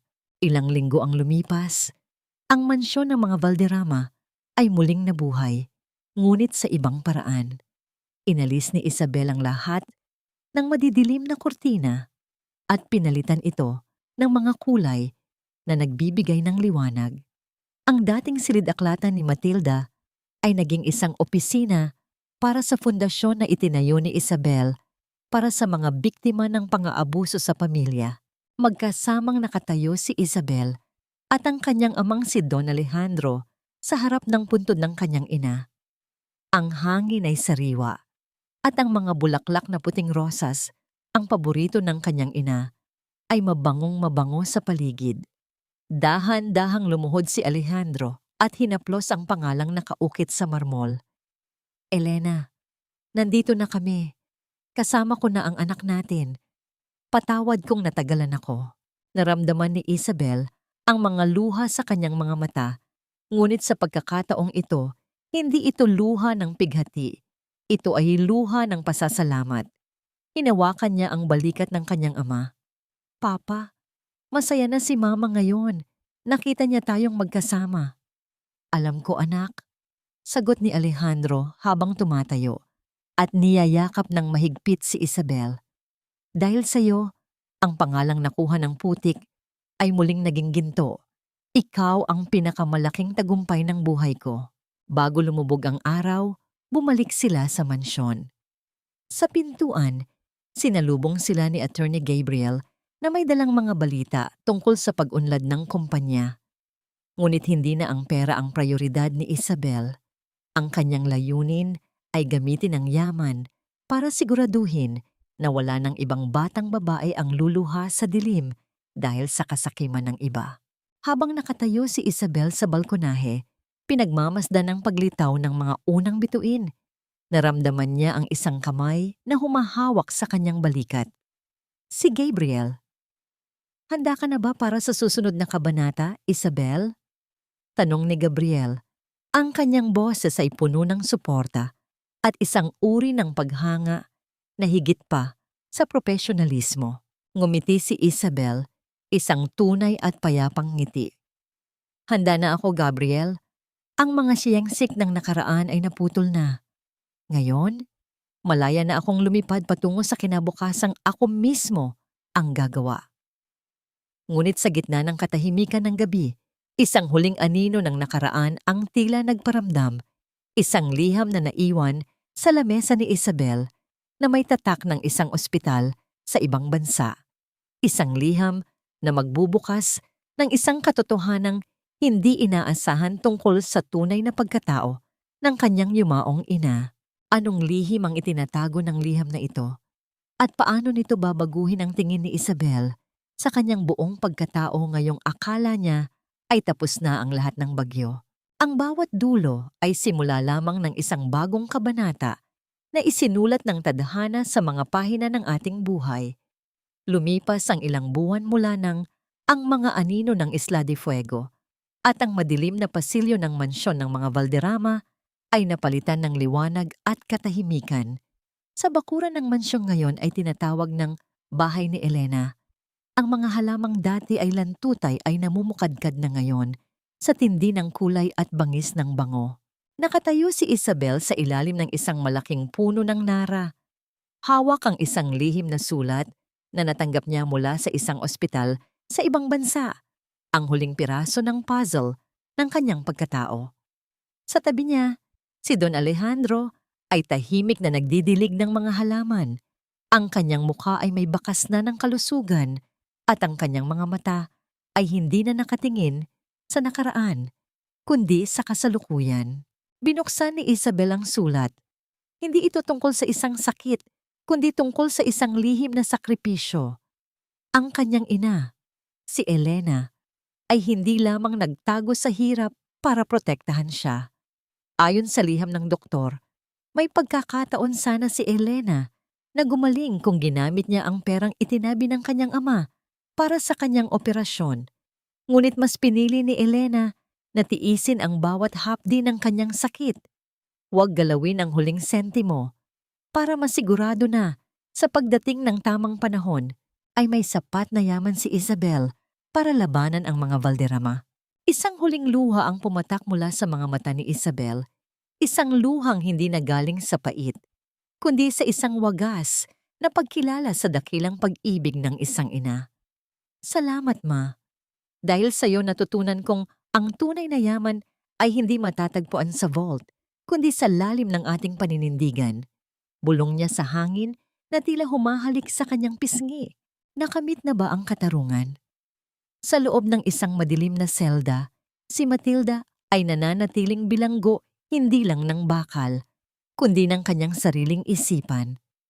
Balita ay hindi na siya kinakausap ng sinuman at ang kanyang tanging kasama ay ang mga gunitang siya mismo ang sumira. Ang hiya na pilit niyang itinago sa likod ng mga alahas ay naging isang malupit na anino na hinding-hindi na siya lulubayan. Sa kabilang dako, si Marco ay nagpadala ng isang maikling liham mula sa isang liblib na probinsya sa Hilaga. Nagtatrabaho siya ngayon bilang isang simpleng guro sa mga bata, namumuhay ng payak at dahan-dahang binubuo ang kanyang nadurog na pagkatao. Napatawad na ba ni Isabel ang lahat? Ang pagpapatawad para kay Isabel ay hindi nangangahulugan ng paglimot o pagbabalik sa dati. Ang pagpapatawad ay ang pagpili niyang huwag nang hayaang kontrolin ng galit ang bawat tibok ng kanyang puso. Napatawad na niya ang kanyang sarili sa pagiging mahina noon at napatawad na niya si Marco sa pamamagitan ng pagpapaubaya dito sa sarili nitong landas.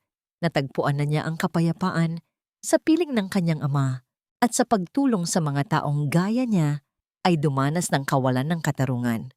Ang pinakamahalagang aral na iniwan ng kwentong ito sa ating lahat. Ang buhay ay parang isang dagat. May mga daluyong na magpapalubog sa atin at may mga unos na kukuha ng lahat ng ating pinahahalagahan. Ngunit hanggat may natitirang pag-asa at handa tayong tumayo mula sa putikan ng may dangal, ang bawat luha ay magiging isang hiyas na magbibigay ng kinang sa ating muling pagbangon. Lumapit si Don Alejandro kay Isabel at inakbayan ng kanyang anak. Handa ka na ba, Isabel? Naghihintay na ang mga bata sa fundasyon. Gusto nilang marinig ang kwento mo. Ngumiti si Isabel, isang nangiting nagmumula sa kailaliman ng isang pusong naghilom na. Handa na ako, Papa. Sasabihin ko sa kanila na sa dulo ng bawat madilim na gabi, laging may pagsikat ng araw na naghihintay. Sabay silang naglakad papasok sa mansyong puno na ngayon ng tawanan at pag-asa. Ang hangin ay dahan-dahang humihihip, tinatangay ang mga tuyong dahon ng nakaraan, habang ang sikat ng araw ay yumayakap sa buong paligid. Isang patunay na ang bawat sugat ay may hangganan at ang bawat kwento ng pagdurusa ay may nakalaang matamis na wakas kung tayo ay mananatiling tapat sa ating sarili.